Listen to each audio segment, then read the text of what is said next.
نحمدہ و نصلی علی رسولہ الکریم اما بعد بسم اللہ الرحمن الرحیم اللہم صلی علی سیدنا و مولانا محمد وبارک وسلم علیہ۔ گزشتہ دروس میں صحابی کی تعریف اور صحابہ کرام رضوان اللہ علیہ مجمعین کے متعلق اہل سنت والجماعت کے عقائد و نظریات کو بیان کیا تھا۔ آج کی اس نشست میں ہم صحابہ کرام رضوان اللہ علیہ مجمعین پر جن احادیث کی بنیاد پر اشکالات اور شبہات کو پیش کیا جاتا ہے ان میں سے 3 روایات اور ان پر ہونے والے شبہات اور جوابات آپ کی خدمت میں عرض کریں گے۔ چونکہ کوئی بھی عقیدہ اور نظریہ ہو اس میں 2 چیزیں انتہائی اہمیت کی حامل ہوا کرتی ہیں۔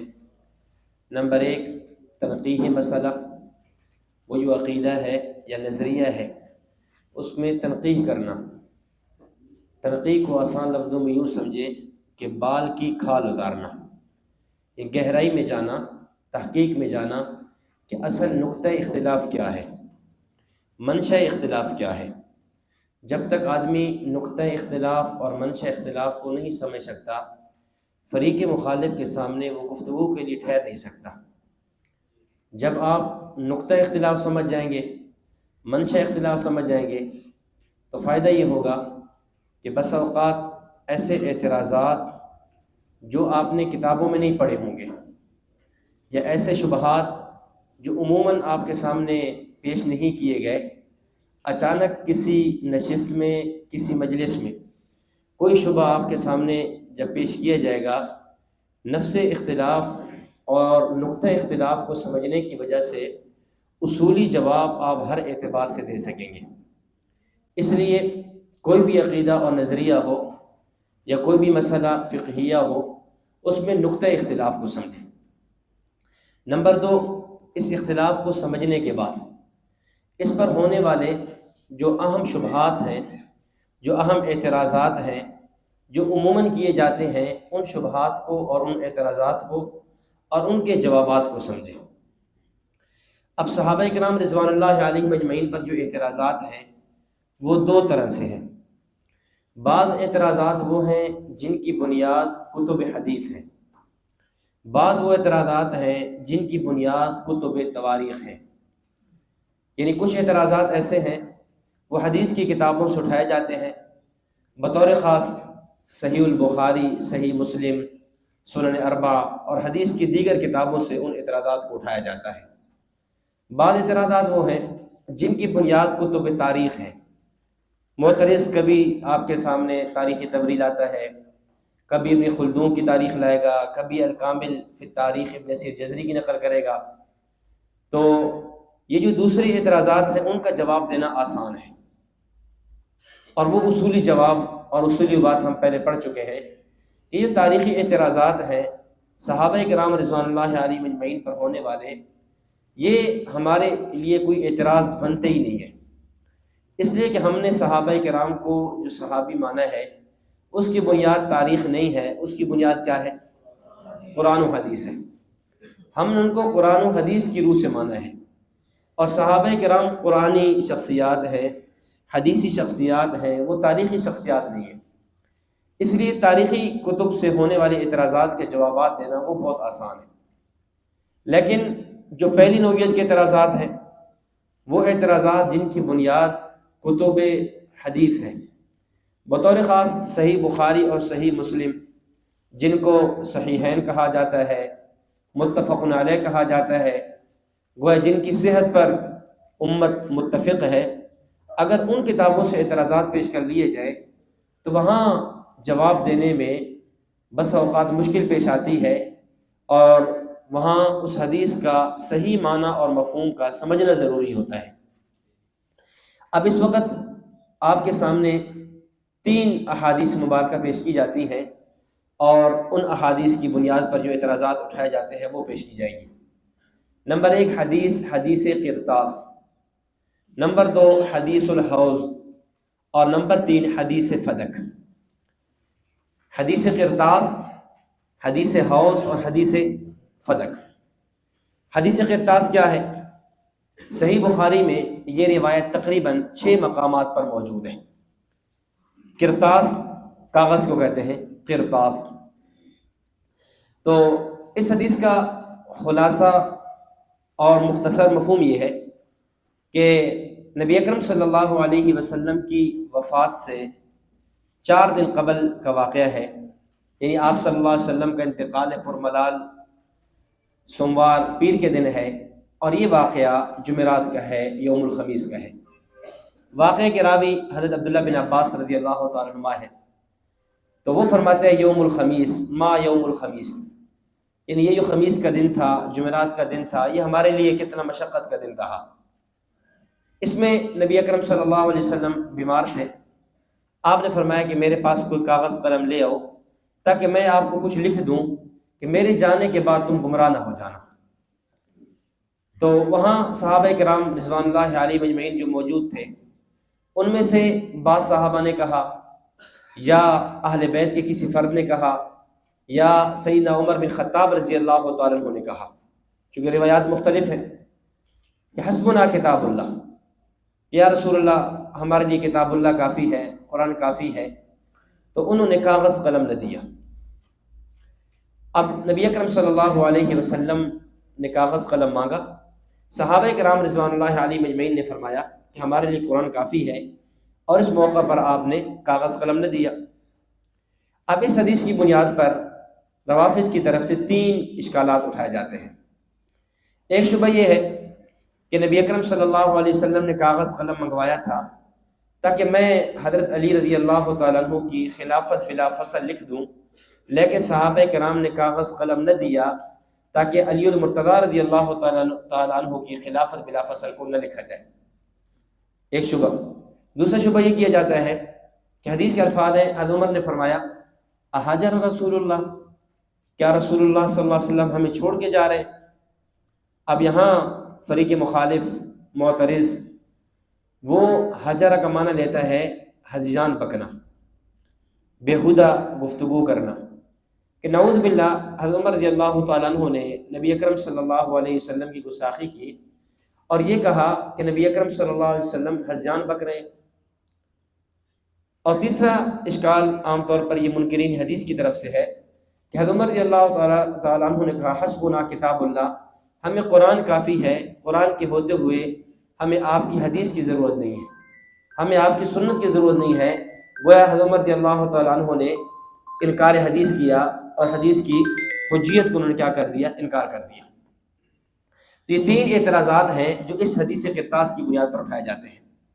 پہلا اعتراض کیا ہے کہ حضرت عمر رضی اللہ تعالیٰ عنہ یا دیگر جو صحابہ کرام مجلس میں موجود تھے، انہوں نے کاغذ قلم نہ دے کر گویا خلافت علی جو لکھوائی جانی تھی اس سے انکار کر دیا، اور امت ایک بہت بڑے اہم ایک مسئلہ سے جو ہے محروم ہو گئی، اور ایک جو بعد میں اختلافات بننے تھے اس کی وجہ یہ بن گئی، اگر اس وقت صحابہ کرام کاغذ قلم دے دیتے، خلافت بلا فصل حضرت علی کی لکھی جا چکی ہوتی، بعد میں اختلافات نہ ہوتے۔ دوسرا اشکال یہ اٹھایا کہ حجر رسول اللہ کے الفاظ ہیں، تو گویا نعوذ باللہ حضرت عمر رضی اللہ تعالیٰ عنہ نے حجرہ کا معنی ہوتا ہے ہذیان پکنا، تو نبی اکرم صلی اللہ علیہ وسلم کی طرف ایک غلط بات کی نسبت کی ہے۔ اور تیسرا اشکال یہ ہے کہ آپ نے حسبنا کتاب اللہ کہہ کر حجیت حدیث کا انکار کیا۔ یہ 3 اعتراضات اس حدیث کی بنیاد پر اٹھائے جاتے ہیں۔ اب ہم ترتیب کے ساتھ ان تینوں کے جواب عرض کرتے ہیں۔ جہاں تک ہے پہلا اعتراض کہ حضرت عمر رضی اللہ تعالیٰ عنہ نے کاغذ قلم نہیں دیا، تو پہلی بات تو یہ ہے کہ اگر بقول تمہارے کہ نبی اکرم صلی اللہ علیہ وسلم سیدنا علی المرتضیٰ رضی اللہ تعالیٰ عنہ کی خلافت لکھوانا چاہتے تھے، اور شیعہ کے عقیدہ کے مطابق خلافت منسوس ہے، عقیدہ امامت ان کے ہاں کیا ہے؟ منسوس ہے، اور عقیدہ امامت ان لوگوں کے ہاں بنیادی عقیدہ ہے، اور امامت ان کے ہاں امامت کا تقرر اللہ کے ذمہ واجب ہے، یعنی اللہ کے ذمہ ضروری ہے، اللہ پر یہ بات واجب ہے کہ وہ امام متعین کرے اور امام کی صلاحت بھی کر دے۔ اگر نبی اکرم صلی اللہ علیہ وسلم عقیدہ امامت لکھوانا چاہتے تھے یا عقیدہ خلافت لکھوانا چاہتے تھے، اور سیدنا علی المرتضیٰ سیدنا عمر رضی اللہ تعالیٰ عنہ یا دیگر صحابہ کرام نے نہ لکھنے دی، تو نعوذ باللہ اس سے ایک بات تو یہ لازم آئے گی کہ نبی اکرم صلی اللہ علیہ وسلم نے اپنی جو ذمہ داری تھی اس ذمہ داری کو پورا نہیں کیا، کیونکہ بقول تمہارے عقیدہ امامت اور خلافت کیا ہے؟ یہ منسوس ہے، یہ اللہ کی ذمہ داری ہے، نبی کی ذمہ داری ہے کہ وہ امت کے سامنے بیان کرے، اور نبی اکرم صلی اللہ علیہ وسلم نے اس کو نہیں پہنچایا۔ قرآن کریم میں ہے یا ایھا الرسول بلغ ما انزل الیک من ربک فإن لم تفعل فما بلغت رسالتہ، اے رسول جو کچھ ہم اتارے آپ پہنچا دیں، فإن لم تفعل اگر آپ نے نہ پہنچایا فما بلغت رسالتہ آپ نے حق رسالت ادا نہیں کیا۔ بقول تمہارے یہ ایک اہم ذمہ داری تھی جس کا امت تک پہنچانا ضروری تھا، اور نبی اکرم صلی اللہ علیہ وسلم نے نعوذ باللہ اس کو نہیں لکھوایا، نہیں بتایا، اور جب آپ صحتیاب ہو گئے، صحتیاب ہونے کے بعد بھی 4 دن تک آپ صحتیاب رہے اور آپ صلی اللہ علیہ وسلم مسجد نبوی میں آتے رہے، حضرت بکر صدیق رضی اللہ تعالیٰ عنہ کی اقتداء میں نمازیں پڑھتے رہے، اور آپ صلی اللہ علیہ وسلم نے نہیں بتایا۔ اس کا مطلب یہ ہے کہ نعوذ باللہ نبی اکرم صلی اللہ علیہ وسلم نے اس آیت پر عمل نہیں کیا۔ اگر آپ کی بات مان لی جائے تو یہ الزام کس پر آئے گا؟ نبی اکرم صلی اللہ علیہ وسلم پر آئے گا کہ نعوذ باللہ آپ صلی اللہ علیہ وسلم نے جو آپ کی ایک ذمہ داری تھی، آپ کی جو فرض منصبیہ میں جو بات شامل تھی، آپ نے اس فرض منصبی کو پورا نہ کیا۔ اور دوسری بات یہ ہے، یہاں درمیان میں بات سمجھ لیں کہ قرآن کریم میں ہے بلغ ما انزل الیک من ربک، اے رسول جو کچھ ہم آپ پر اتارے آپ پہنچا دیں۔ یہی ذمہ داری نبی کی ہے، اور یہی ذمہ داری آگے نبی کے وارث خلیفہ وقت کی یا آگے جو عالم ہے امام ہے اس کی ذمہ داری ہے۔ جبکہ روافظ کے نظریہ کے مطابق جو ہے دین کی 10 حصے ہیں، 10 حصوں میں 9 حصوں میں تقیہ ہے اور 1 حصے میں دین کا اظہار ہے۔ یعنی قرآن کہتا ہے کہ آپ نے تبلیغ کرنی ہے، آپ نے اظہار کرنا ہے، آپ نے پہنچا دینا ہے، اور یہ لوگ کیا کہہ رہے کہ دین کے اندر اصل چھپانا ہے، اصل تقیہ کرنا ہے، اصل منافقت کرنی ہے، اصل جھوٹ بولنا ہے۔ یہی وجہ ہے اصول کافی میں، یہ ان کی مذہب کی بنیادی کتاب ہے، اور لکھنے والا مصنف 328 ہجری میں اس کی وفات ہے، یعقوب الکلینی۔ اس نے پورا ایک باب قائم کیا اصول کافی کے اندر، باب التقیہ کے نام پر، اور وہاں لگ بھگ 28 یا 42 روایات وہ لے کر آیا ہے کہ جس کے اندر اس نے تقیہ کی اہمیت کو بیان کیا ہے، اور یہاں تک لکھا ہے کہ لا ایمان لمن لا تقیۃ لہ، کہ جس آدمی کے اندر تقیہ نہیں ہے اس آدمی کا ایمان ہی معتبر نہیں ہے۔ یعنی ان کے ہاں تقیہ کی اتنی اہمیت ہے۔ اور امام جعفر صادق رحمہ اللہ کے لوگوں نے قول نقل کیا کہ دین کے 10 حصے ہیں، 10 حصوں میں سے 9 حصے تقیہ ہے اور 1 حصہ دین کا ظاہر کرنا ہے۔ اور اس طرح ایک ان کی روایت ہے التقیۃ الی قیام الامام، الی قیام یعنی امام، وہ امام جو ان کا سرہ من رآ نامی غار کے اندر موجود ہے، جب تک وہ امام نہیں آتا اس وقت تک تم نے دین کو چھپا کے رکھنا ہے، تم نے دین کو تقیہ کرنا ہے، تم نے دین کو ظاہر نہیں کرنا۔ آج جو ہمارا یہ بات چلتی ہے، بعض ہمارے اپنے اہل علم اس میں اختلاف کرتے ہیں روافظ کے بارے میں، ان کے کفر عدم کفر کے بارے میں، وہاں جو اختلاف ہوا اس کی ایک بنیاد یہ ہے کہ چونکہ ان کے مذہب کی بنیاد تقیہ ہے، ان کے عقائد و نظریات امت کے سامنے پورے آئے نہیں ہیں، جب آئے نہیں ہیں تو علماء، بعض علماء اپنے زمانے میں اس میں مختلف ہی رہے ہیں۔ امام اہل سنہ حضرت مولانا سرفراز خان صاحب صفدر رحمۃ اللہ علیہ کو کسی آدمی نے خط لکھا اور کہا کہ حضرت آپ نے ماشاءاللہ ہر عنوان پہ کام کیا ہے، آپ کی اہل بدعت، منکرین تقلید، منکرین حیات النبی صلی اللہ علیہ وسلم، ان سب عنوانات پر آپ کی کتابیں آ چکی ہیں، لیکن رد رزق پہ آپ کی کوئی کتاب نہیں ہے، تو کیا وجہ ہے؟ کیا آپ ان لوگوں کو مسلمان سمجھتے ہیں، یا کیا آپ کے ہاں یہ فتنہ خطرناک نہیں ہے؟ وجہ کیا ہے؟ تو امام اہل سنت مولانا سرفراز خان صاحب صفدر رحمۃ اللہ علیہ نے جوابی مکتوب لکھا اور خط لکھا، ارشاد الشیعہ جو حضرت کی کتاب ہے اس کی بنیاد میں یہ پوری تفصیل موجود ہے۔ حضرت نے جوابی خط لکھا اور فرمایا کہ بات یہ ہے کہ شاید آپ نے میری ساری تصنیفات دیکھی نہیں ہیں، میری زندگی کی جو پہلی تصنیف ہے الحاوی فی عبارت التحتاوی کے نام سے، اس کے اندر پورے تقریباً 20 صفحے کا میرا مضمون ہے رد رزق کے خلاف۔ تو میں نے لکھا تو ہے، ٹھیک ہے مستقل کتاب نہیں ہے، لیکن میری ایک کتاب کا مستقل عنوان اور باب موجود ہے اس عنوان پر، ایک بات۔ دوسری بات، اس عنوان پر میں شاید اس لیے نہیں لکھ سکا کہ ان لوگوں کا کہ مذہب کی جو بنیاد ہے وہ تقیہ ہے، جب مذہب کی بنیاد تقیہ ہے تو اس وجہ سے ان کی کتابیں کچھ کہتی ہیں، ان کے مناظرین سے گفتگو کچھ ہوتی ہے، تو اس وجہ سے بھی ہمیں پوری بات لکھتے ہوئے ہمیشہ تردد سے رہتا ہے کہ کیا لکھیں کیا نہ لکھیں۔ آپ اس بات سے یہ بات بھی سمجھ جائیں کہ ماضی بعید میں ہمارے جو متقدمین متاخرین یا ان لوگوں میں جو اختلاف رہا ہے ان لوگوں کے بارے میں، ان کے کفر اور اسلام کے بارے میں، اس کی بنیادی وجہ یہی تھی کہ ان لوگوں کے مذہب کی بنیاد تقیہ ہے۔ اب ظاہر ہے جس آدمی کا مذہب واضح نہیں ہے، مذہب ظاہر نہیں ہے، تو کوئی متکلم اس کے مذہب پر فتویٰ کیسے لگائے گا؟ تو یہ ان کے مذہب کی بنیاد ہے۔ میں یعنی دور کی بات نہیں کرتا، دورہ تحقیق المسائل جس دن شروع ہو رہا تھا ہفتے والے دن، جمعہ کو آپ لوگ پہنچ گئے تھے، اسی جمعہ کی دن ہی کی بات ہے، یہاں رات کو یعنی جمعہ عشاء کے بعد یہاں ہماری لائبریری میں ایک آدمی ہمارے دوست ہیں، مرکز سے کافی متعلق ہیں، استاد جی کی مرید ہیں، تو وہ ایک سرگودا شہر سے گرافزی کو لے کر آئے۔ تو خیر ہم بیٹھے، عشاء کے بعد ہماری 2 گھنٹے کے لگ بھگ گفتگو ہوئی۔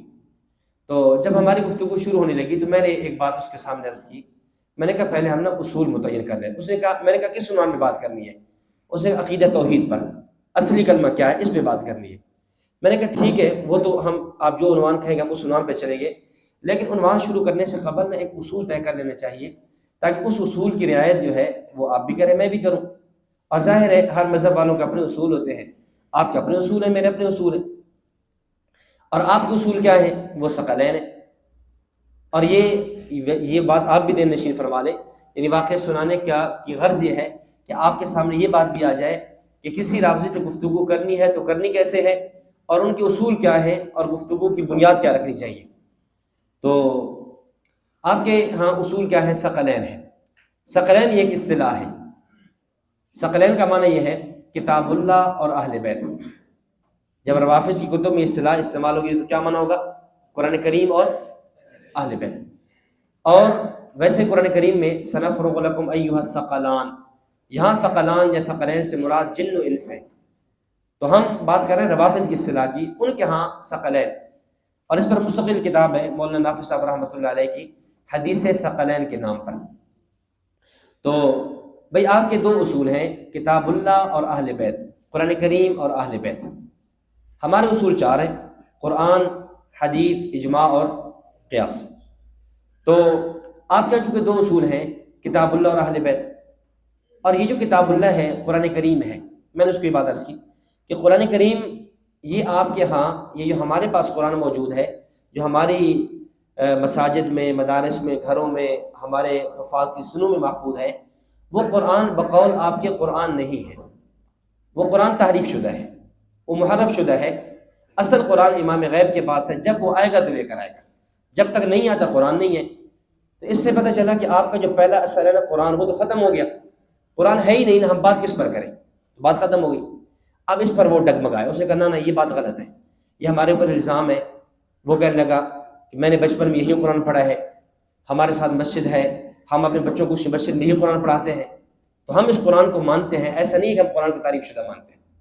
خیر طلباء موجود تھے ساتھ، میں نے کہا لے اصول کافی کی پہلی جلد، اصول کافی کی اپنی پہلی جلد اٹھائی، اور سب سے پہلے اس کو اصول کافی کا جو صفحہ نمبر 26 پہ عبارت تھی کہ ھذا الکتاب کافٍ لشیعتنا، یہ کتاب ہمارے شیعہ کے لیے کافی ہے۔ یعنی یہ کتاب، اس کتاب کی اہمیت کو یوں سمجھ لیجئے جیسے ہمارے ہاں قرآن کریم کے بعد صحیح البخاری کی اہمیت ہوتی ہے، اس طرح ان لوگوں کے ہاں اس کتاب کی اتنی اہمیت ہے۔ تو اب اس کتاب کے اندر 2 عبارتیں کو دکھیں۔ ایک عبارت یہ تھی اصول کافی کے اندر کہ قرآن کریم یعنی ان القرآن الذي جاء جبرائیل الى محمد صلی اللہ علیہ وسلم 17,000 آیہ، جو قرآن کریم جبرائیل علیہ السلام لے کر آئے تھے نبی اکرم صلی اللہ علیہ وسلم پر، اس کی 17,000 آیتیں تھیں۔ کتنی آیتیں؟ 17,000۔ اور جو موجودہ قرآن کریم ہمارے پاس ہے اس میں کتنی آیتیں؟ جی یہ 6,666، یہ غلط اور مشہور قول ہے۔ صحیح ہے کہ 6,238 آیات ہیں، یا 6,236 یا 6,232، یہ 3-4 قول ہیں۔ تو ہیں 6,000 یعنی 232 یا 38 وغیرہ۔ تو اور جبکہ آپ کی کتاب والا کیا کہہ رہے ہیں؟ 17,000 آیتیں ہیں۔ اس سے معلوم ہوا کہ قرآن کریم یہ اصلی قرآن کریم نہیں ہے۔ خیر اس میں کئی عبارات موجود ہیں جس میں انہوں نے نا آیات کو بگاڑا ہوا ہے کہ نعوذ باللہ اصل آیت یہ تھی، اصل آیت یہ تھی، مثلا انا اعتدنا للظالمین نارا، وہاں وہ کہتے ہیں اصل آیت یہ تھی انا اعتدنا للکافرین فی ولایت علی النارا. اس طرح والعصر ان الانسان لفی دہر، لفی خسر نہیں ہے، لفی دہر تھا. اس طرح کر کے نا وہ کئی اس نے نمونے پیش کیے کتاب کے اندر، تو قرآن تو تعریف شدہ ہو گیا. اس طرح اصول کافی میں دوسری جگہ تھا کہ طولها 70 ذراع، جو اصل صحیفہ تھا نا قرآن کریم کا وہ 70 گز لمبا تھا. تو آپ کا تو قرآن تعریف شدہ ہو گیا. اب اس پر وہ خاموش ہو گیا. اب ظاہر ہے اب وہ کچھ بھی نہیں کہہ سکتا تھا. اب یہ نہیں، میں عرض یہ کر رہا تھا کہ اس کی بنیاد کیا تھی؟ تقیہ تھی. وہ تقیہ کرنا چاہ رہا تھا، وہ کہنا ہی چاہ رہا تھا کہ نہیں ہم قرآن کو تعریف شدہ نہیں مانتے. سوشل میڈیا پہ اسکالر آتے ہیں تو وہ بھی ایسے ہی بہت زیادہ جو ہے نا ان کی حمایت کرتے ہیں. اصل یہ لوگ ہوتے وہی ہیں. اب چونکہ ہمارا مزاج نہیں ہے مرکز کا کہ ہم کسی کا نام لیں. جو لوگ اٹیچ ہوتے ہیں وہ نام خود ہی سمجھ جاتے ہیں کہ ہم کس کا نام لینا چاہ رہے ہیں. لیکن ہم ایسے غلیظ لوگوں کا نام لے کر اپنی زبان کو گندا اور ناپاک نہیں کرنا چاہتے.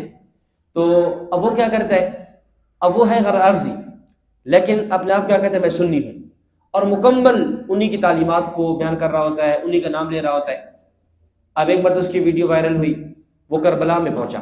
کربلا جا کر کہتے ہیں وہاں پر جو کربلا کی وہاں جو امام باڑہ تھا یا مسجد جو بھی تھی، الماریوں سے نے قرآن اٹھا کر دکھا رہا ہے، ویڈیو بنا رہا ہے. کہتے دیکھو یہ قرآن کریم دیکھیں، یہ وہی قرآن ہے جو سنی پڑھتے ہیں. خام خواہ ہمارے اوپر الزام لگاتے ہیں کہ ہم کیا ہے، قرآن کریم کو تعریف شدہ مانتے ہیں.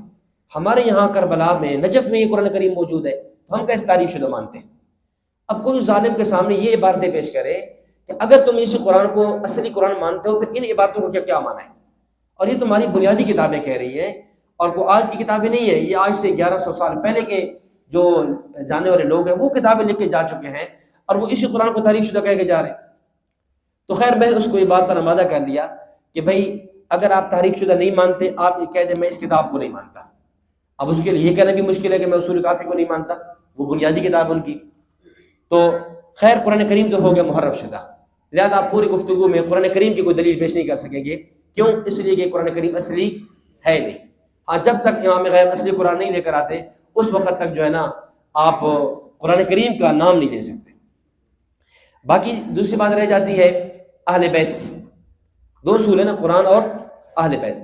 اچھا اہل بیت کن کو کہتے ہیں؟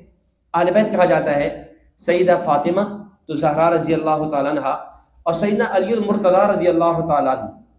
ان دونوں کی اولاد سے، یعنی ان دونوں کی جو اولاد اور ان کی اولاد اور ان کی اولاد، ان کو کیا کہا جاتا ہے؟ اہل بیت کہا جاتا ہے.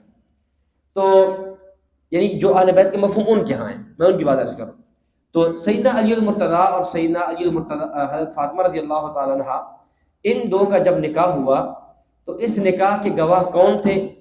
ہماری کتابیں تاریخ سیرت وغیرہ کی اور تمہاری کتابیں بھی بات بتلاتی ہیں کہ ان دونوں کے نکاح کے گواہ حضرات شیخین کریمین رضی اللہ تعالیٰ عنہ تھے. اور یہ اصول تمہاری فقہ میں بھی ہے، تمہاری ملا حضر الفقی میں، الاستبصار میں، تہذیب وغیرہ میں. اور یہ ہماری فقہ میں بھی اصول لکھا ہوا ہے کہ کسی مسلمان کے نکاح کے گواہ کافر ہوں تو نکاح منعقد نہیں ہوتا. اور بقول تمہارے نعوذ باللہ شیخین کریمین مسلمان نہیں تھے. تم نے اپنی کتابوں میں شیخین کریمین کے کفر کو لکھا ہے اور بڑی صراحت اور دیدہ دلیری کے ساتھ تم نے لکھا ہے. تو شیخین کریمین تمہارے بقول مسلمان نہ ٹھہرے. جب مسلمان نہیں ہوئے تو تمہارے دوسری اصل کی روشنی میں ان یعنی سیدہ فاطمہ اور سیدنا علی المرتضیٰ رضی اللہ تعالیٰ عنہ کا نکاح بھی نہیں ہوا. جب نکاح نہیں ہوا تو آگے نسل کیسے چلی؟ آگے اہل بیت کہاں سے آئے؟ اس سے پتہ یہ چلا کہ اہل بیت کا وجود بھی ختم. نہ تمہارا قرآن بچتا ہے، نہ تمہارے اہل بیت بچتے ہیں، نہ تمہارے ثقلین بچتے ہیں. قرآن بھی ختم، اہل بیت بھی ختم. ہاں اہل بیت کو ماننے کے لیے شیخین کریمین کے ایمان کو ماننا پڑے گا. جب تک شیخین کریمین کے ایمان کو آپ نہیں مانتے اس وقت تک آپ اہل بیت کے وجود کو ہی ثابت نہیں کر سکتے. تو اب اس پر جو ہے نا اب وہ خاموش. تو کہ چل حضرت میں اس بات کی میں تو آیا تھا وہ کل میں توحید پر گفتگو کرنے کے لیے، تو میں نے کہا میں کو بھاگ رہا ہوں کل میں توحید سے. اس پہ بات کرتے ہیں کہ اصول تو متعین کرے نا. میرا اصل قرآن ہے آپ اس پہ اشکال کریں، میرا اصل حدیث ہے سنت آپ اس پہ اشکال اٹھائیں، میری اصل اجماع اور قیاس ہے آپ اس پہ اشکال اٹھائیں. تو خیر یہ ایک طرز ہے جب آپ کبھی ان سے پالا پڑے تو یہ ایک انداز اختیار کیا جا سکتا ہے کہ قرآن اور اہل بیت جو تمہاری جو دو بنیادیں ہیں یہ تمہاری بنیادیں ٹھیک نہیں ہیں، تم خود اپنی کتب کی روشنی میں ان بنیادوں کو ماننے کے لیے تیار نہیں ہو۔ قرآن بھی تمہارے ہاں تعریف شدہ اور اہل بیت بھی تمہارے ہاں باقی نہیں بچتے، کیونکہ اہل بیت کے باقی بچنے کے لیے حضرات شیخین کریمین رضی اللہ تعالیٰ عنہ پر ایمان لانا کیا ہوگا؟ ضروری ہوگا۔ تو یہ خیر ہم آتے ہیں حدیث قرطاس کی طرف۔ تو ہم نے پہلے جواب یہ دیا کہ اگر نبی اکرم صلی اللہ علیہ وسلم خلافت دکھوانا چاہتے تھے، اور بقول ہمارے ہاں خلافت کا تصور ہے اور ان کے ہاں امامت کا تصور ہے، ہمارے ہاں یعنی خلافت وہ منصوص من اللہ نہیں ہے، اور وہ تعین علی اللہ بھی نہیں ہے، وہ اللہ پر نہیں ہے بلکہ بندے خود متعین کرتے ہیں، اور ان کے ہاں چونکہ خلافت یہ منصوص من اللہ بھی ہے اور اس کا تقرر علی اللہ بھی ہے، یعنی اللہ پر واجب ہے کہ اللہ تعالیٰ کیا کر دے، امام کی تعین کر دے کہ فلاں آدمی کیا ہوگا، امام ہوگا۔ تو اگر تمہاری یہ بات تسلیم کر لی جائے تو نعوذ باللہ یہ اشکال کس پر آئے گا؟ نبی اکرم صلی اللہ علیہ وسلم پر آئے گا کہ آپ صلی اللہ علیہ وسلم نے فَإِن لَمْ تَفْعَلْ فَمَا بَلَّغْتَ رِسَالَتَهُ، حق رسالت کو ادا نہیں کیا۔ دوسرا جواب سمجھیے، دوسرا جواب یہ ہے کہ یہ جو گفتگو ہوئی، یہ جو آپ صلی اللہ علیہ وسلم نے حکم دیا کہ کاغذ قلم لے آؤ، یہ حکم کن کو ہوا؟ آپ کہہ رہے ہیں عمر رضی اللہ تعالیٰ عنہ کو، جبکہ بخاری کی روایت بتا رہی ہے کہ یہ حکم اہل بیت کو تھا۔ یہ حکم کس کو تھا؟ آپ نے حضرت عمر کو نہیں فرمایا کہ اے عمر آپ لے آؤ، یہ حکم کس کو ہے؟ اہل بیت کو ہے۔ اور ویسے قیاس اور عقل کا تقاضا بھی یہی ہے کہ حکم اہل بیت ہی کو ہونا چاہیے، کیوں؟ اس لیے کہ نبی اکرم صلی اللہ علیہ وسلم کس گھر میں موجود ہے؟ اہل بیت میں موجود ہے۔ حضرت عمر رضی اللہ تعالیٰ تو باہر سے، وہ تو مہمان ہیں، ان کا تو اپنا گھر ہی نہیں ہے، اس وقت تو انہی حضرات کے گھر میں بیٹھے ہوئے نا، تو حکم بھی کس کو ہونا چاہیے؟ جو صاحب خانہ ہے، صاحب گھر ہے، اس کو حکم ہونا چاہیے۔ تو یہ حکم کس کو تھا؟ اہل بیت کو تھا۔ تو اگر کاغذ قلم نہیں دیا تو اہل بیت نے نہیں دیا، حضرت عمر رضی اللہ تعالیٰ پر الزام لگانے کی ضرورت تو نہیں ہے۔ اور نمبر تیسرا جواب یہ ہے کہ یہ حکم اہل بیت میں سے پھر کس کو تھا؟ یہ حکم خود سیدنا علی المرتضیٰ رضی اللہ تعالیٰ عنہ کو تھا۔ یہ حکم کس کو ہے؟ سیدنا علی المرتضیٰ رضی اللہ تعالیٰ عنہ کو۔ مسند احمد کی روایت ہے۔ دیکھیں اصول حدیث کا ایک ضابطہ ہے، جس طرح قرآن کریم کا ضابطہ ہے کہ القرآن یفسر بعضها بعضا، قرآن کریم کا بعض کی تفسیر کرتا ہے، قرآن کریم کی ایک آیت کی تفسیر دوسری آیت کرتی ہے۔ یہی تفسیر اصول حدیث میں بھی یہ ضابطہ ہے۔ امام خطیب بغدادی رحمہ اللہ نے لکھا الجامع الاخلاق الراوی میں، الحدیث اذا لم تجمع طرقه لم تفهمه والحدیث یفسر بعضها بعضا۔ الحدیث اذا لم تجمع طرقه لم تفهم، جب تک اس حدیث کے سارے طرق کو، تمام طریق کو، تمام اسناد کو، تمام روایات کو، تمام متون کو جمع نہ کر لیا جائے، اس وقت تک لم تفہم، وہ حدیث سمجھ نہیں آتی۔ کیوں؟ اس لیے کہ والحدیث یفسر بعضها بعضا، ایک حدیث کی شرح دوسری حدیث کر رہی ہوتی ہے۔ ہم کہتے ہیں ہم اس طرق کی ساری روایت کو جمع کر لیتے ہیں، جو بخاری میں ہے وہ بھی سامنے رکھ لیتے ہیں، بخاری میں جو دوسرے مقام پر ہے وہ بھی رکھ لیتے ہیں، اور جو مسند احمد میں ہے وہ بھی رکھ لیتے ہیں۔ اب مسند احمد کی روایت کیا ہے؟ عن علی بن ابی طالب رضی اللہ تعالی عنہ قال امرنی النبی صلی اللہ علیہ وسلم ان آتی، نبی اکرم صلی اللہ علیہ وسلم نے حکم مجھے دیا کہ اے علی کیا لے آؤ؟ کاغذ لے آؤ۔ تو میں اس لیے نہ لے کر آیا کہ میں نے کہا فخشیت ان تفوتنی نفسا، کہیں ایسا نہ ہو کہ میں کاغذ قلم لینے کے لیے جاؤں، پیچھے نبی اکرم صلی اللہ علیہ وسلم کا انتقال ہو جائے، اور اس موقع پہ بیماری میں مناسب بھی نہیں تھا کہ میں کوئی کاغذ قلم لا کر آپ صلی اللہ علیہ وسلم کو لکھنے کی تکلیف میں کیا کروں، مبتلا کروں، اس لیے میں کاغذ قلم لے کر نہ آیا۔ یہ حکم کس کو ہے؟ سیدنا علی المرتضیٰ رضی اللہ تعالیٰ عنہ کو ہے۔ اگر اعتراض کرنا ہے، اعتراض بنتا ہے، تو پھر سیدنا علی المرتضیٰ رضی اللہ تعالیٰ عنہ پہ بنتا ہے، لیکن چونکہ ہمارے ہاں یہ نہ اعتراض حضرت عمر پہ بنتا ہے نہ حضرت علی پہ بنتا ہے۔ حضرت عمر رضی اللہ تعالیٰ عنہ کو حکم ہے تب بھی اشکال کی بات نہیں، اہل بیت کو حکم دیا گیا تب بھی اشکال کی بات نہیں، حضرت علی کو حکم دیا گیا تب بھی اشکال کی بات نہیں۔ کیوں؟ اس لیے یہ سارے حضرات اس وقت یعنی جو مقتضی حال ہے اس کو سمجھتے تھے کہ یہ موقع ایسا نہیں ہے، بیماری ہے، آپ شدت تکلیف میں ہے، اس میں کاغذ قلم دینے کی کیا ضرورت ہے؟ جب آپ صلی اللہ علیہ وسلم صحتیاب ہوں گے اور تندرست ہوں گے پھر ہم دے دیں گے، اور پھر پوچھ لیں گے یا رسول اللہ آپ کیا لکھوانا چاہتے تھے۔ اور چوتھا جواب یہ ہے کہ نبی اکرم صلی اللہ علیہ وسلم اگر بقول تمہارے حضرت علی کی خلافت لکھوانا چاہتے تھے اور خلافت منصوص من اللہ ہے، تو آپ صلی اللہ علیہ وسلم جب صحتیاب ہو گئے اور اس کے بعد آپ مسجد نبی میں تشریف لاتے رہے، حضرت سیدنا ابوبکر صدیق رضی اللہ تعالیٰ عنہ کے اقتداء میں نمازیں بھی پڑھتے رہے، تو آپ صلی اللہ علیہ وسلم کسی اور موقع پہ لکھوا دیتے، یا کم از کم آپ بیان ہی فرما دیتے، کسی نماز کے بعد خطبہ دے دیتے۔ تو آپ صلی اللہ علیہ وسلم کا کسی اور موقع پر اس کے بعد 4 دن تک آپ کی حیات مبارکہ اور آپ صلی اللہ علیہ وسلم کا آنا جانا، نمازیں پڑھنا اور وہاں پر آپ کا حکم نہ دینا یا نہ لکھوانا، اس بات کی دلیل ہے کہ یہاں خلافت کے معاملے کی بات ہی نہیں تھی۔ اور باقی پانچواں جواب، لکھوانا کیا چاہتے تھے؟ لکھوانا کیا چاہتے تھے؟ یعنی تم کہہ رہے ہو نا کہ خلافت لکھوانا چاہتے تھے، ہم دیگر حدیث کی روشنی میں دیکھ لیتے ہیں کہ لکھوانا کیا چاہتے تھے۔ خود صحیح بخاری میں موجود ہے، اگر خلافت لکھوانی بھی تھی تو حضرت یحییٰ بن سعید کہتے ہیں سمعت القاسم بن محمد قال قالت عائشہ قال النبی صلی اللہ علیہ وسلم لقد حممت او اردت ان ارسل الى ابی بکر وابنی، کہ میرا دل یہ چاہتا تھا کہ میں ابو بکر صدیق اور ان کے بیٹے کی طرف پیغام بھیجوں، وعہد اور ان سے عہد لوں، ان یقول القائلون او یتمنى المتمنون ثم قلت یأبی اللہ ویدفع المؤمنون او یدفع اللہ ویأبی المؤمنون، کہ میرا دل یہ کرتا تھا کہ میں ابو بکر صدیق سے خلافت کا عہد لے لوں، پھر میں نے سوچا کہ اس کی ضرورت نہیں ہے، کیوں؟ اس لیے کہ اللہ ابو بکر صدیق کے علاوہ کسی اور کو منصب خلافت پر فائز ہونے ہی نہیں دیں گے۔ اس لیے آپ صلی اللہ علیہ وسلم اگر لکھانا بھی چاہتے تھے تو بخاری کی دوسری مت بتاتی ہے کہ خلافت کس حق میں لکھوانا چاہتے تھے؟ سیدنا ابو بکر صدیق رضی اللہ تعالیٰ کے حق میں لکھوانا چاہتے تھے، نہ کہ سیدنا علی المرتضیٰ رضی اللہ تعالیٰ کے حق میں۔ اور ایک جواب جو علامہ ابن تیمیہ رحمہ اللہ نے دیا، وہ فرماتے دیکھیں روافظ کو تو یہ اعتراض کرنے نہیں چاہیے، کیوں؟ اس لیے کہ روافظ کے بقول غدیر خم یہ ایک تالاب تھا جو 18 ذی الحجہ یعنی آج سے اس دن سے تقریباً 3 مہینے قبل یا 82 دن قبل، یعنی یہ واقعہ ہے 8 ربیع الاول کا، اور غدیر خم والا واقعہ پیش ہے 18 ذی الحجہ سن 10 ہجری، تو ذی الحجہ کے 12 دن، پھر محرم پورا، سفر پورا، اور پھر ساتھ کیا ہے ربیع الاول کے 8 دن، یہ لگ بھگ 80 دن بنتے ہیں تقریباً۔ 80 دن قبل بقول شیعہ کے نبی اکرم صلی اللہ علیہ وسلم نے غدیر خم کے موقع پر من کنت مولا فعلی مولا کہہ کر حضرت علی المرتضیٰ رضی اللہ تعالیٰ عنہ کی خلافت بلا فصل کا اعلان کر دیا تھا۔ اور روافظ کے ہاں من کنت مولا فعلی مولا یہ نص قطعی ہے حضرت علی کی خلافت کا، یہ ایک الگ عنوان ہے کہ من کنت مولا فعلی مولا کا معنی کیا ہے، یا اس حدیث کا خلافت سے دور دراز تک کوئی تعلق ہی نہیں ہے۔ اور مولا کے امام نووی نے 16 کے قریب معنی لکھے ہیں، ایک معنی بھی مولا کا خلافت نہیں ہے۔ مولا کا معنی دوست ہے، مولا کا معنی محب ہے، آقا ہے، سردار ہے، مقتدا ہے، غلام ہے، پیشوا ہے، یہ معنی تو ہے۔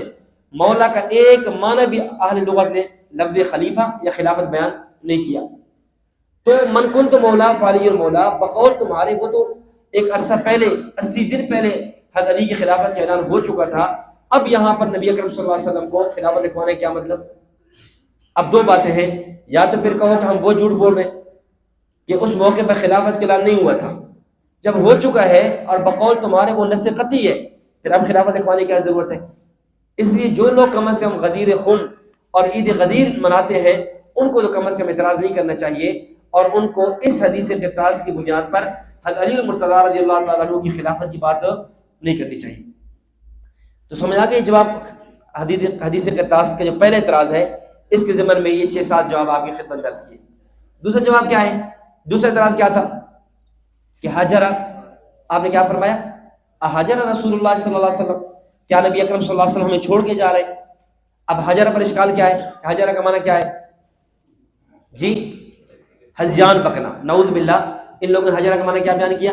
حاجرہ کا معنی آتا ہے ہذیان بکنا، حالانکہ حاجرہ کے 2 معنی آتے ہیں۔ حاجرہ کا ایک معنی وہ ہے جو انہوں نے بیان کیا، اور حاجرہ کا ایک اور معنی ہے وہ ہے چھوڑنا۔ حاجرہ کا معنی کیا ہے؟ چھوڑنا، جیسے ہجر ہے، ہجر، فراق، وصل، یہ وصل کی ضد ہے ہجر۔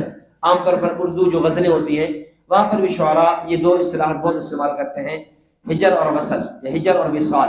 وصال کا معنی ملاپ اور ہجر کا معنی فراق اور جدائی۔ یہاں حجرہ کا معنی کیا ہے؟ جدائی ہے۔ حجرہ کا معنی چھوڑنا ہے، یا نعوذ باللہ حجرہ کا معنی یہ نہیں ہے جو ان لوگوں نے بیان کی ہے۔ اور اس پر یعنی قرآن کریم سے، احادیث طیبہ سے اور عرب شعراء سے یہ موجود ہے کہ حجرہ کا معنی کیا آتا ہے؟ چھوڑنا آتا ہے۔ قرآن کریم میں ہے کہ وقال الرسول یا رب ان قوم اتخذوا هذا القرآن مہجورا، کیا رسول کیا کہیں گے؟ اے میرے رب میری قوم نے اس قرآن کو چھوڑ دیا تھا۔ مہجورا کا معنی کیا ہو گیا؟ حجرہ سے چھوڑنا۔ اس طرح سورۃ النساء میں ہے واللاتی تخافون نشوزهن فعظوهن واهجروهن فی المضاجع، یہ اس بیان کیا جا رہا ہے عورتوں کے بارے میں۔ اگر عورتوں سے تمہیں سرکشی کا اندیشہ ہو تو پھر کیا کرو؟ اولاً کیا کرو، عزوہن، نصیحت کرو. اس سے بھی کام نہیں چلتا تو کیا کر دو، واہجروہن فی المضاجع، ان کے بستروں کو چھوڑ دو. یہاں حجرہ کا معنی کیا آئے گا، چھوڑنا. اسی طرح سورۃ المزمل میں ہے وَاصْبِرْ عَلَىٰ مَا يَقُولُونَ وَاهْجُرْهُمْ هَجْرًا جَمِيلًا. یا رسول اللہ یہ جو کچھ کہہ رہے ہیں آپ صبر کریں اور آپ ان کو چھوڑ دیں. وَاهْجُرْهُمْ هَجْرًا، اچھے طریقے سے آپ ان کو کیا کر دیں، چھوڑ دیں. حدیث ہے سنن کبریٰ میں، آپ نے فرمایا لا يحل لمسلم ان يهجر اخاه فوق ثلاث، کسی مسلمان کے لیے جائز نہیں ہے کہ اپنے بھائی سے 3 دن سے زیادہ بولنا چھوڑ دے، قطع تلقی کر لے، قطع کلامی کر لے. یہاں پر حجرہ معنی کیا ہو گیا، چھوڑنا ہو گیا. الحاصل قرآن و سنت لغت وغیرہ اٹھا کر دیکھ لیں تو حجرہ کا معنی کیا آتا ہے، چھوڑنا آتا ہے. اب حضرت عمر رضی اللہ تعالیٰ یہ فرما رہے ہیں کہ بھائی نبی اکرم صلی اللہ علیہ وسلم کاغذ قلم جو منگوا رہے ہیں تو کیا اللہ کے نبی ہمیں چھوڑ کے جا رہے ہیں؟ تو وہ تعجب میں، استفہام میں اور محبت میں پوچھ رہے ہیں کہ احجر رسول اللہ صلی اللہ علیہ وسلم، کیا نبی اکرم صلی اللہ علیہ وسلم ہمیں چھوڑ کے جا رہے ہیں؟ اب ان ظالموں نے حجر کا معنی کیا کر لیا، حجرہ کا معنی یہ ہے کہ نعوذ باللہ حضرت عمر رضی اللہ تعالیٰ نبی علیہ السلام کیا کر رہے ہیں، گستاخی کر رہے ہیں. اب دیکھیں اصل ہوتا کیا ہے کہ بسا اوقات ایک ہی لفظ ہوتا ہے، ایک اصول سمجھ لیں، ایک ہی لفظ ہوتا ہے ذو معنیین ہوتا ہے، اس کے 2 معنی ہوتے ہیں. اب فریق مخالف ایک معنی مراد لے کر اشکال کرتا ہے، حالانکہ وہ معنی مراد ہوتا نہیں ہے، اس کا معنی دوسرا ہوتا ہے. یعنی فریق مخالف نے یا تو دونوں معنی سمجھے نہیں ہوتے، یا سمجھتا تو ہے لیکن محض ضد کی بنیاد پر، تعصب اور حسد کی بنیاد پر ایک معنی کو مانتا ہے، دوسرے معنی کو مانتا نہیں ہے. اب اس پر کئی مثالیں دی جا سکتی ہیں، میں اس پر صرف ایک مثال دیتا ہوں، اور اس سے وہ جو مشہور اشکال آج کل اٹھایا جا رہا ہے کہ حضرت علی المرتضیٰ رضی اللہ تعالیٰ عنہ کو سیدنا امیر معاویہ رضی اللہ تعالیٰ عنہ گالیاں دلایا کرتے تھے، ممبروں پر سب کیا کرتے تھے، ممبروں پہ گالیاں دی جاتی تھیں. اب وہاں اشکال کیا ہے؟ اشکال یہ ہے کہ صحیح مسلم کی روایت ہے، حضرت امیر معاویہ رضی اللہ تعالیٰ عنہ نے سعد بن ابی وقاص رضی اللہ تعالیٰ عنہ کو کہا، عشرہ مبشرہ میں سے، ما منعک ان تسب ابا التراب، ما منعک ان تسب، کہ اے سعد کیا چیز تجھے مانے ہے کہ تو ابو التراب کو سب نہیں کرتا. ابو التراب کو اب فریق مخالف کہتے ہیں، دیکھو روایت صحیح مسلم کی ہے، سندن بھی ٹھیک ہے. اس سے پتہ چلا کہ نعوذ باللہ حضرت امیر معاویہ رضی اللہ تعالیٰ عنہ حضرت علی کو کیا کراتے تھے، گالیاں دلاتے تھے. تبھی تو پوچھ رہے ہیں کہ اے سعد کیا ہوا، ما منعک ان تسب ابا التراب، کہ آپ ابو التراب سے کون مراد ہے، حضرت علی کی کنیت ہے نا ابو التراب، آپ ابو التراب کو، علی کو سب کیوں نہیں کرتے؟ تو اس سے معلوم ہوتا ہے کہ نعوذ باللہ حضرت امیر معاویہ رضی اللہ تعالیٰ حضرت علی کو گالیاں دلوایا کرتے تھے. ہم اس کا جواب دیتے کہتے دیکھیں سب کے 2 معنی ہیں. سب کے کیا ہے، یہ سب ذو معنیین ہے، یہ ایسا لفظ ہے جو 2 معنوں میں ہے.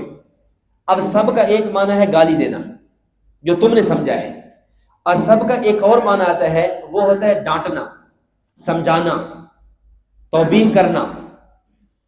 سب کا ایک معنی کیا ہے، ڈانٹنا، سمجھانا، توبیخ کرنا.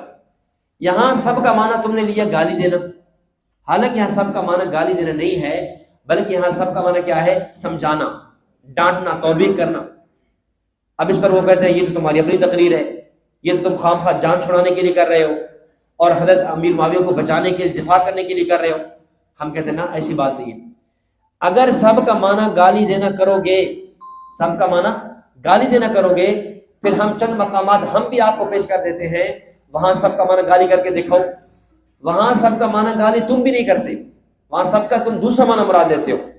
مثلا روایت صحیح مسلم میں ہے باب صلاۃ المسافر، وہاں روایت ہے نبی اکرم صلی اللہ علیہ وسلم نے ایک لشکر بھیجا اور فرمایا کہ فلاں کنویں پر پہنچ جانا اور میرے آنے سے پہلے کوئی بندہ وہاں سے پانی نہ پیے. اب صحابہ چلے، 2 صحابہ کرام رضوان اللہ علیہم اجمعین نے وہاں پر پانی پی لیا. اب نبی علیہ السلام کا حکم بھول گئے، یہ شدت پیاس تھی. اب جب آپ صلی اللہ علیہ وسلم واپس جب پہنچے، صحابہ نے بتایا کہ یا رسول اللہ ان دونوں پانی پی لیے. حدیث کے الفاظ ہیں فَسَبَّهُمَا النَّبِيُّ صلی اللہ علیہ وسلم. کیا الفاظ ہیں؟ فَسَبَّهُمَا النَّبِيُّ صلی اللہ علیہ وسلم. نبی اکرم صلی اللہ علیہ وسلم نے ان دونوں کو سب کیا. اب آپ بتائیں کوئی آدمی یہاں سب کا معنی گالی کرے گا؟ کیا نعوذ باللہ نبی علیہ السلام نے گالی دی ہے؟ حالانکہ شمائل ترمذی کی روایت ہے ما کانا، آپ صلی اللہ علیہ وسلم جو ہے ما کان لعانا، آپ لعنت کرنے والے، آپ گالیاں دینے والے، آپ شور مچانے والے نہیں تھے. تو یہاں سب کا معنی کیا کریں گے؟ اللہ کے نبی نے ان دونوں کو ڈانٹا. سب کا معنی کیا ہے یہاں؟ ڈانٹنا. صحیح مسلم امام نووی نے باب قائم کیا.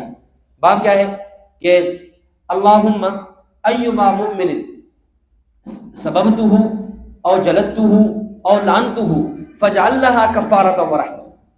اے اللہ اگر میں نے کسی بھی مومن کو ناحق اس کو میں نے سب کیا ہو، یا میں نے اس کو کوڑے مارے ہوں، یا میں نے اس پر لعنت کی ہو، فاجعل لها کفارہ، اس کو کیا بنا دے؟ کفارہ اور رحمت بنا دے. تو یہاں اللہ کے نبی دعا مانگ رہے ہیں کہ اگر میں نے کسی کو سب کیا ہو تو کیا سب کا معنی گالی دینا یہاں کریں گے کہ نعوذ باللہ اللہ کے نبی نے کیا کسی کو کیا دیے؟ گالی دیے. لا محالہ یہاں سب کا معنی ہوگا اللہ کے نبی دعا مانگ رہے ہیں یا اللہ اگر میں نے کسی کو ناحق ڈانٹ دیا ہو تو میرا یہ ڈانٹنا اس کے حق میں کیا بنا دے؟ رحمت اور کفارہ بنا دے. صحیح بخاری کی روایت ہم اور نیچے آ جاتے ہیں. سیدنا علی المرتضیٰ اور سیدنا عباس رضی اللہ تعالیٰ عنہ چچا بتیجا ہے، چچا بتیجا ان دونوں کا مکالمہ نقل کیا ہے. اور وہاں پر روایت کیا ہے، وہاں الفاظ کیا ہے کہ فاستب علی عباسا، کہ علی نے عباس کو سب کیا. علی نے کیا کیا؟ علی بھتیجا ہے اور عباس چچا ہے، اور چچا بمنزلہ باپ کے ہوتا ہے. وہ علی بیٹا ہے، عباس بمنزلہ باپ کے ہے. تو کیا سید علی المرتضیٰ کے بارے میں یہ کہو گے کہ وہ اپنے باپ اپنے چچا عباس کو گالی دے رہے؟ تو آپ یہی کہیں گے کہ مکالمے کی شکل ایسے بن گئی کہ گویا حضرت علی نے عباس کو ڈانٹ دیا یا علی نے عباس کو سمجھایا. تو جس طرح یہ سارے ہم نے روایت پیش کر دی کہ نبی اکرم صلی اللہ علیہ وسلم نے فسبہم النبی فرمایا. صحابی کہتے ہیں فسبہم النبی، یہاں سب کا معنی ڈانٹنا، سب کا معنی گالی دینا نہیں بلکہ کیا ہے؟ ڈانٹنا ہے. اسی طرح آپ نے فرمایا ایما مؤمن سببتہ، جس مومن پر میں نے سب کیا، یہاں سب کا معنی گالی دینا نہیں بلکہ ڈانٹنا اور سمجھانا ہے. فاستب علی عباسا، علی نے عباس پر سب کیا، یا سب کا معنی گالی دینا نہیں بلکہ سب کا معنی ڈانٹنا اور سمجھانا ہے. اسی طرح اس حدیث میں حضرت امیر معاویہ نے ما منعک ان تسب ابا التراب، اے سعد کیا ہوا آپ حضرت ابو التراب کو سب کیوں نہیں کرتے؟ یہاں سب کا معنی گالی دینا نہیں، سب کا معنی ڈانٹنا اور سمجھانا ہے. حضرت امیر معاویہ یہ کہنا چاہ رہے ہیں یہ جو جنگ صفین ہوئی ہے اس کے حوالے سے، قاتلین عثمان کے قصاص کے حوالے سے، اے سعد آپ حضرت علی المرتضیٰ رضی اللہ تعالیٰ عنہ کو سمجھاتے کیوں نہیں ہے؟ جس طرح دیگر 3 مقامات میں سب کا معنی گالی نہیں بلکہ سب کا معنی ڈانٹنا اور سمجھانا ہے، اسی طرح اس مقام پر بھی سب کا معنی گالی نہیں، سب کا معنی ڈانٹنا اور سمجھانا ہے. تو سب کا معنی اب آپ کو اشکال کیوں پیش آیا؟ آپ کے ہاں سب کا ایک ہی معنی تھا. اگر آپ سب کا دوسرا معنی سمجھ لیتے تو آپ کو کبھی بھی اشکال پیش نہ آتا. اب یہاں پر بھی آپ کو اشکال کیوں پیش آیا کہ آپ نے حجرہ کا ایک ہی معنی لے لیا، حالانکہ جہاں حجرہ کا معنی وہ ہے جو آپ نے بیان کیا، وہاں دوسری جگہ حجرہ کا معنی چھوڑنا بھی ہے، اور جس پر ہم نے کئی روایات بیان کر دی، قرآن و حدیث کی آیات پیش کر دی کہ جہاں حجرہ کا معنی کیا آ رہا ہے؟ چھوڑنا ہے. تو یہاں حضرت عمر رضی اللہ عنہ کیا فرما رہے ہیں؟ حجرہ رسول اللہ، کیا نبی اکرم صلی اللہ علیہ وسلم ہمیں چھوڑ کر جا رہے ہیں؟ تو حجرہ کا معنی یہاں چھوڑنا ہے، حجرہ کا معنی ہتھیار پکنا نہیں ہے. تیسرا اشکال کیا تھا؟ تیسرا اشکال یہ تھا کہ حضرت عمر رضی اللہ تعالیٰ نے کیا فرمایا؟ حسبنا کتاب اللہ، کہتے حسبنا کتاب اللہ کا یہ اشکال عام طور پر منکرین حدیث کی طرف سے. اب منکرین حدیث کو سہارا چاہیے نا، وہ کہتے دیکھو حضرت عمر بھی کہہ رہے ہیں کہ حسبنا کتاب اللہ، اللہ کی کتاب کافی ہے، اس کا مطلب حدیث حجت نہیں ہے. ہم ان کو بطور الزام کے کہتے ہیں اچھا یہ بتائیں حضرت عمر نے یہ جو فرمایا حسبنا کتاب اللہ، یہ قرآن کریم کی کون سی آیت ہے؟ یہ کون سے پارے کی آیت ہے؟ نہیں سمجھے بھائی؟ آپ کہہ رہے ہیں کہ حدیث حجت نہیں ہے، حدیث حجت بھی نہیں ہے اور دلیل میں پیش بھی حدیث کر رہے ہو. جب حدیث حجت نہیں ہے دلیل میں پیش کیوں کرتے ہو؟ ایسی آیت لے کر آؤ نا کہ جس آیت سے معلوم ہو کہ حدیث حجت نہیں ہے. اگر حسبنا کتاب اللہ قرآن کی آیت ہوتی پھر آپ کہتے پھر بات سمجھ آتی ہے ہمیں. آپ حدیث کو حجت بھی نہیں مان رہے اور دلیل میں پیش بھی کس کی کر رہے ہو؟ خود حدیث پیش کر رہے ہو. اچھا یہ اصول ذہن نشین فرما لیں، بارہا ایسا ہوتا ہے، کئی دفعہ ایسا ہوتا ہے فریق مخالف آپ کے سامنے جو اشکال پیش کرتا ہے نا، اس اشکال کے اندر ہی اس کا جواب بھی موجود ہوتا ہے اور اس کے اعتراض کے اندر بھی اس کے اپنے موقف کی تردید بھی ہو رہی ہوتی ہے. میں اس پہ ایک مثال عرض کرتا ہوں. مثلا ابھی رمضان مبارک قریب ہے، 20 رکعت تراویح کا اس موقع پر 20 اور 8 کا بڑا جھگڑا چلتا ہے. یہ لوگ منکرین تقلید جب 20 رکعت تراویح کے خلاف جو روایت پیش کرتے ہیں قدر مشترک روایت، وہ بخاری میں بھی ہے، موطأ امام محمد میں بھی ہے، اور ہماری فقہ کی کئی کتابوں میں بھی وہ روایت عام طور پر شارحی فقہا نے وہاں نقل کی ہے۔ وہ یہ ہے کہ نبی اکرم صلی اللہ علیہ وسلم نے صلی 11 رکعۃ، آپ نے 11 رکعتیں پڑھی۔ یہ قدر مشترک یہ روایت پیش کی جاتی ہے۔ یہ اس کے جوابات میں نہیں دینا چاہ رہا، نہ یہ میرا عنوان ہے، میں سمجھانا ہی چاہ رہا ہوں کہ جب کوئی غیر مقلد یہ حدیث پیش کرے، اور پڑھتے بھی یہی ہے کہ دیکھو صلی 11 رکعۃ، کہ آپ نے 11 رکعتیں پڑھی۔ اب 11 میں کیا 8 رکعت تراویح ہو گئی اور 3 رکعت کیا ہو گئے؟ وطر ہو گئے۔ آپ اسے اور جواب آپ کو یاد ہو یا نہ ہو یہ آپ دے سکتے ہیں۔ اچھا چلیں، اس سے 8 رکعت تراویح کا ثبوت تو ہوا یا نہ ہوا وہ الگ بات ہے، کم از کم 3 وطر تو تم بھی مان گئے۔ 3 وطر تو کیا ہے، وہ تو تم بھی مان گئے نا۔ تو پھر ٹھیک ہے، اس حدیث پر عمل کرنا عمل کر لو، 8 رکعت تراویح بھی پڑھتے رہو، ساتھ ساتھ 1 وطر سے 3 وطروں پر آ جاؤ۔ اسی طرح اہل بدعت عام طور پر عقیدہ حاضر ناظر پر ایک حدیث پیش کرتے ہیں، ما کنت تقول فی ھذا الرجل، لمبی حدیث ہے صحیح بخاری کی، جب مردے کو قبر میں اتارا جاتا ہے سوالات جوابات ہوتے ہیں، ان میں ایک سوال یہ بھی ہوتا ہے ما کنت تقول فی ھذا الرجل۔ اب اس سے لوگوں نے حاضر ناظر پر استدلال کیا، کہتے ہیں دیکھیں دنیا کی ہر قبر میں ہر مردے سے سوال ہو رہا ہوتا ہے، ما کنت تقول فی ھذا، ھذا اس میں اشارہ ہے مشار الیہ نبی اکرم صلی اللہ علیہ وسلم ہے، کہ آپ صلی اللہ علیہ وسلم کے بارے میں آپ کیا کہتے ہیں۔ اور یہ دنیا کی ہر قبر میں ہر مردے سے سوال ہو رہا ہے، اس سے معلوم ہوا کہ نبی اکرم صلی اللہ علیہ وسلم دنیا کی ہر جگہ پر، ہر قبر میں، ہر ملک میں، ہر علاقے میں آپ صلی اللہ علیہ وسلم موجود ہیں، حاضر اور ناظر ہیں۔ اب اس کے اپنی جگہ جو جوابات ہیں وہ اپنی جگہ ہیں۔ آپ اسی حدیث کی بنیاد پر ایک ان کو جواب یہ دے دیں کہ ٹھیک ہے، اس سے حاضر ناظر ثابت ہو گیا، فی ھذا سے تھوڑا آگے پڑھے کیا ہے، فی ھذا الرجل، تو رجل سے نبی اکرم صلی اللہ علیہ وسلم کا بشر ہونا بھی تو ثابت ہو گیا۔ پھر ایسا کرو، حاضر ناظر ہونے کا عقیدہ بھی رکھ لو، ساتھ ساتھ نور والا عقیدہ چھوڑ کر نبی کی بشریت کا عقیدہ بھی تسلیم کر لو۔ اب دیکھو وہی روایت کھڑی ہے، اب اسی روایت پر، یعنی اس روایت کا ایک جملہ وہ اپنے ذام کے مطابق، اپنے گمان میں وہ اپنے حق میں لے کر جا رہے ہیں، لیکن ساتھ ہی اگلا حصہ جو ہے ان کے کسی نہ کسی عقیدے کی تردید کر رہے ہیں۔ چلیں ایک مثال اور بھی دے دیتے تاکہ سارے فرقے پورے ہو جائیں۔ منکرین حیات النبی صلی اللہ علیہ وسلم، نبی اکرم صلی اللہ علیہ وسلم کی وفات پر، حیات فی القبر کی نفی پر جو مضبوط ترین دلیل پیش کرتے ہیں وہ صحیح بخاری کا خطبہ صدیق اکبر رضی اللہ تعالیٰ عنہ ہے، جہاں ابوبکر صدیق نے فرمایا کہ من کان یعبد محمدا فإن محمدا قد مات، کہ جو محمد صلی اللہ علیہ وسلم کی عبادت کیا کرتا تھا وہ سمجھ لے ان محمدا قد مات، کہ نبی اکرم صلی اللہ علیہ وسلم فوت ہو گئے۔ حالانکہ ان لوگوں کو بنیادی بات کی پتہ نہیں کہ یہ بات ہمارے خلاف تب ہو جب ہم نے نبی کی وفات کا انکار کیا ہو۔ نبی کی وفات کا کون منکر ہے؟ نبی کی وفات تو امر قطعی ہے، تسکین الصدور میں مستقل باب موجود ہے کہ وفات نبوت امر قطعی ہے۔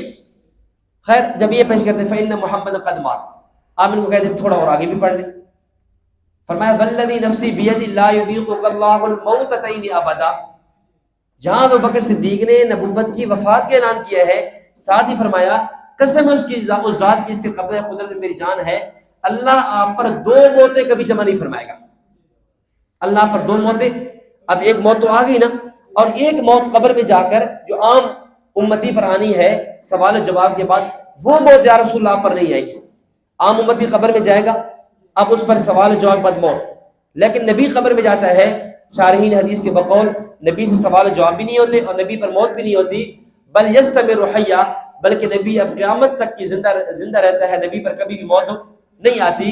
تو اگر خطبہ صدیق اکبر کو ماننا ہے پھر پورا مانو، خطبہ صدیق اکبر نے، ابوبکر صدیق رضی اللہ تعالیٰ عنہ نے اگر نبی کی وفات کا اعلان کیا ہے تو ساتھ نبی کی حیات فی القبر کا بھی اعلان کیا ہے، اور ہمارا چونکہ مزاج صدیقی ہے ہم نبی کی وفات کو بھی مانتے ہیں، اس لیے کہ ابوبکر صدیق نے اعلان فرمایا، اور ہم نبی کی حیات فی القبر کو بھی مانتے ہیں، اس لیے کہ ابوبکر صدیق نے اس کا بھی اعلان فرمایا۔ تو خیر، میں یہ اصول یہ عرض کر رہا تھا کہ بارہا ایسا ہوتا ہے کہ وہ کوئی بھی جملہ نقل کریں گے، اسی جملے میں، اسی آیت میں، اسی حدیث میں جہاں وہ اپنا ایک غلط استدلال پیش کر رہے ہوں گے، وہاں پر ان کے اپنے استدلال کا، ان کی کسی نہ کسی عقیدے کی تردید بھی وہیں سے عقیدے مسئلے کی تردید ہو رہی ہوگی۔ تو انہوں نے کیا کہا، حضرت منکرین حدیث سے کیا اشکال اٹھایا کہ حضرت عمر رضی اللہ تعالیٰ حدیث کو حجت نہیں مانتے۔ تو سوال یہ ہے کہ حدیث جب حجت نہیں مانتے تو پھر آپ حدیث پیش کیوں کیے؟ اس کا مطلب یہ ہے کہ دبے لفظوں میں حدیث کو حجت تو آپ بھی مان گئے۔ اگر آپ حدیث کو حجت نہ مانتے تو آپ کم از کم یہ اشکال پیش نہ کر دیں۔ باقی دوسری بات، حسبنا کتاب اللہ کا معنی کیا ہے؟ اس کا معنی یہ ہے، حضرت عمر رضی اللہ تعالیٰ یہ بتانا چاہ رہے ہیں کہ ہمیں قرآن کریم کافی ہے، اور قرآن کریم کافی ہے کا معنی یہ ہے قرآن کریم نے جس کو حجت کہا ہے ہم اس کو حجت مانتے ہیں، کیونکہ قرآن نے اطیعوا اللہ و اطیعوا الرسول فرما کر، وما ينطق عن الهوى فرما کر، وما ارسلنا من رسول الا ليطاع باذن اللہ فرما کر، وما آتاکم الرسول فخذوه وما نهاکم عنه فانتهوا فرما کر، انا نزلنا عليك الذکر لتبین للناس فرما کر، دیگر کئی آیات میں قرآن نے نبی اکرم صلی اللہ علیہ وسلم کا حجت ہونا اور آپ کے اقوال و افعال و تقاریر اور آپ کے احادیث مبارکہ کی حجیت کو بیان کیا ہے۔ تو ہم قرآن مانتے ہیں کا معنی یہ ہے قرآن کو بھی مانتے ہیں اور صاحب قرآن کی حدیث کو بھی مانتے ہیں۔ اور تیسرا جواب یہ ہے، صحیح مسلم میں ہے، حضرت عمر رضی اللہ تعالیٰ عنہ اپنے جمعہ کے خطبہ میں فرمایا، کیا فرمایا کہ انما بعثتهم علیہم لیعدلوا علیہم ویعلموا الناس دینہم وسنت نبیہم صلی اللہ علیہ وسلم، کہ آپ نے فرمایا کہ اے لوگوں، اے اللہ آپ اس بات پر گواہ رہنا کہ میں نے ان کو شہروں کا گورنر بنایا ہے اور نے اس لیے بھیجا ہے کہ وہ انصاف کرے، وَيُعَلِّمُ النَّاسَ دِينَهُمْ، اور لوگوں کو دین کی تعلیم دے، وَسُنَّتَ نَبِيِّهِمْ، اور نبی اکرم صلی اللہ علیہ وسلم کی سنت کو سکھائیں۔ اگر حضرت عمر حدیث کو حجت نہ مانتے تو گورنروں کو جاتے ہوئے دعا کیوں مانگ رہے ہیں کہ میں نے اس لیے بھیج رہا ہوں کہ یہ عدل بھی کریں، انصاف بھی کریں، لوگوں کو تعلیم بھی دیں اور نبی اکرم صلی اللہ علیہ وسلم کی سنت کو بھی سکھائیں۔ یہ فرمان اس بات کی دلیل حضرت عمر رضی اللہ تعالیٰ عنہ حدیث کو اور سنت کو مانتے تھے۔ تو یہ پہلا اشکال جو تھا حدیث قطاس کے حوالے سے، یہ آپ کی خدمت میں عرض کیا۔ اب دوسرا اشکال سمجھیے حدیث الحوض کے نام سے۔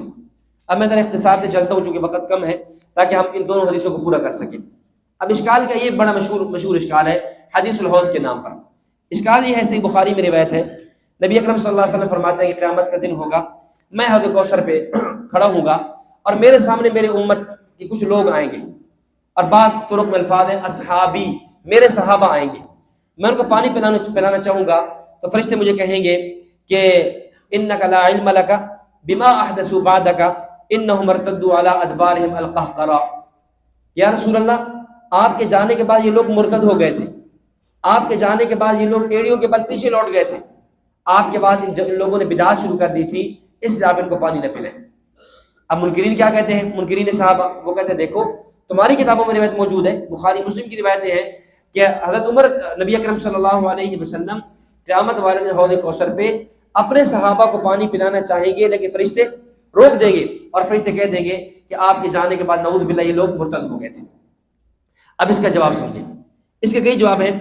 پہلے جواب تو اصولی طور پہ جواب سمجھیں کہ دیکھیں ان تمام احادیث میں یہ جتنی حدیثیں جتنے بھی ان کو طرق پیش کر لیں، کہیں پر الفاظ رجال من امتی کے ہیں، کئی اصحابی کے الفاظ ہیں، کئی اصحابی وغیرہ کے الفاظ ہیں، جتنے بھی ہیں ان تمام کو سمجھنے کے لیے ایک اصولی بات سمجھیں۔ اصول یہ ہے کہ دیکھیں یہ جتنی بھی آپ نے پیش کیے حدیثیں پیش کی ہیں نا بخاری مسلم وغیرہ کی، تو اصول یہ ہے کہ ان حدیثوں کی شرح دیگر نصوص کی روشنی میں کی جائے۔ ان حدیثوں کی شرح کیا کریں گے؟ دیگر نصوص کی روشنی میں کریں گے۔ ان حدیثوں سے پہلے قرآن کریم اٹھائیں، ان میں صحابہ کرام رضوان اللہ علیہ مجمعین کا مومن ہونا، عادل ہونا، حجت ہونا، تنقید سے بالا تر ہونا، معصوم محفوظ ہونا، یہ ساری چیزیں بیان ہو چکی ہیں۔ اور نبی اکرم صلی اللہ علیہ وسلم کے کئی فرامین میں صحابہ کرام رضوان اللہ علیہ مجمعین کی عظمت، تقدس اور مدح کو بیان کیا جا چکا ہے۔ تو ضروری یہ ہے کہ ان حدیثوں کا ترجمہ ایسا کریں، ان کی تشریح وہ کریں جو ان نصوص کے معارض نہ ہو، ان نصوص کے۔ اب یہ تو نہیں ہو سکتا کہ یہ حدیث صحابہ کرام رضوان اللہ علیہ مجمعین کے بارے میں کہے کہ سارے مرتد ہو گئے تھے، اور دیگر روایات جو ہے وہ بڑی تفصیل کے ساتھ صحابہ کرام کے مقام اور مرتبے کو بیان کرتی ہوئی نظر آ رہی ہے۔ اس لیے ان احادیث کی شرح ان احادیث کی روشنی میں کی جائے گی، اور ان کی روشنی میں کرتے ہوئے ہم کہتے ہیں ان تمام حدیثوں میں یہاں اصحابی سے مراد صحابہ کرام نہیں ہے، اصحابی سے مراد صحابہ کرام نہیں ہے۔ کیوں؟ اس لیے کہ ہم نے پہلے درس میں صحابی کی تعریف پڑھی تھی کہ من لقی النبی صلی اللہ علیہ وسلم مؤمنا به ومات علی الاسلام، ہم نے وہاں 3 شرطیں لگائی تھیں، لقاء نبوت، حالت ایمان اور موت علی الایمان، موت علی اور یہ جو آ رہا ہے کہ یہ لوگ مرتد ہو گئے، یہ لوگ دین کو چھوڑ گئے، اب ان کی موت علی الایمان ہوئی ہے۔ جب موت علی الایمان نہیں ہے تو صحابی نہیں ہے، جب صحابی نہیں ہے تو ان روایات کا معنی اور معمل صحابہ کرام بنتے ہی نہیں ہے، کیونکہ صحابی تو وہ ہوگا نا کہ جس کے اندر یہ 3 شرطیں پائی جائیں، ان شرطوں میں ایک ہے موت علی الایمان، اور یہ روایتیں بتا رہی ہیں کہ ان لوگوں کی موت ایمان پر نہیں آئی تھی۔ جب ان کی موت ایمان پر ہی نہیں ہے تو اس کا مزاق صحابہ کرام نہیں ہے۔ کون ہے؟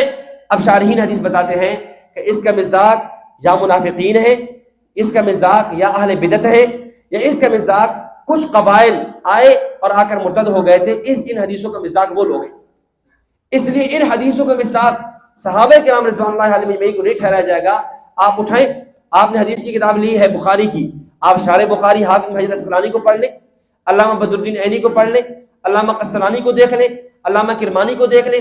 یہ تمام حضرات ان حدیثوں کو شرح میں بیان فرما رہے ہیں کہ ان احادیث کا مصداق صحابہ کرام رضوان اللہ علیہم اجمعین نہیں ہے، بلکہ ان کا مصداق یا اہل بدعت ہے، یا ان کا مصداق منافقین ہے، دور نبوت میں جو منافقین موجود تھے وہ ہیں۔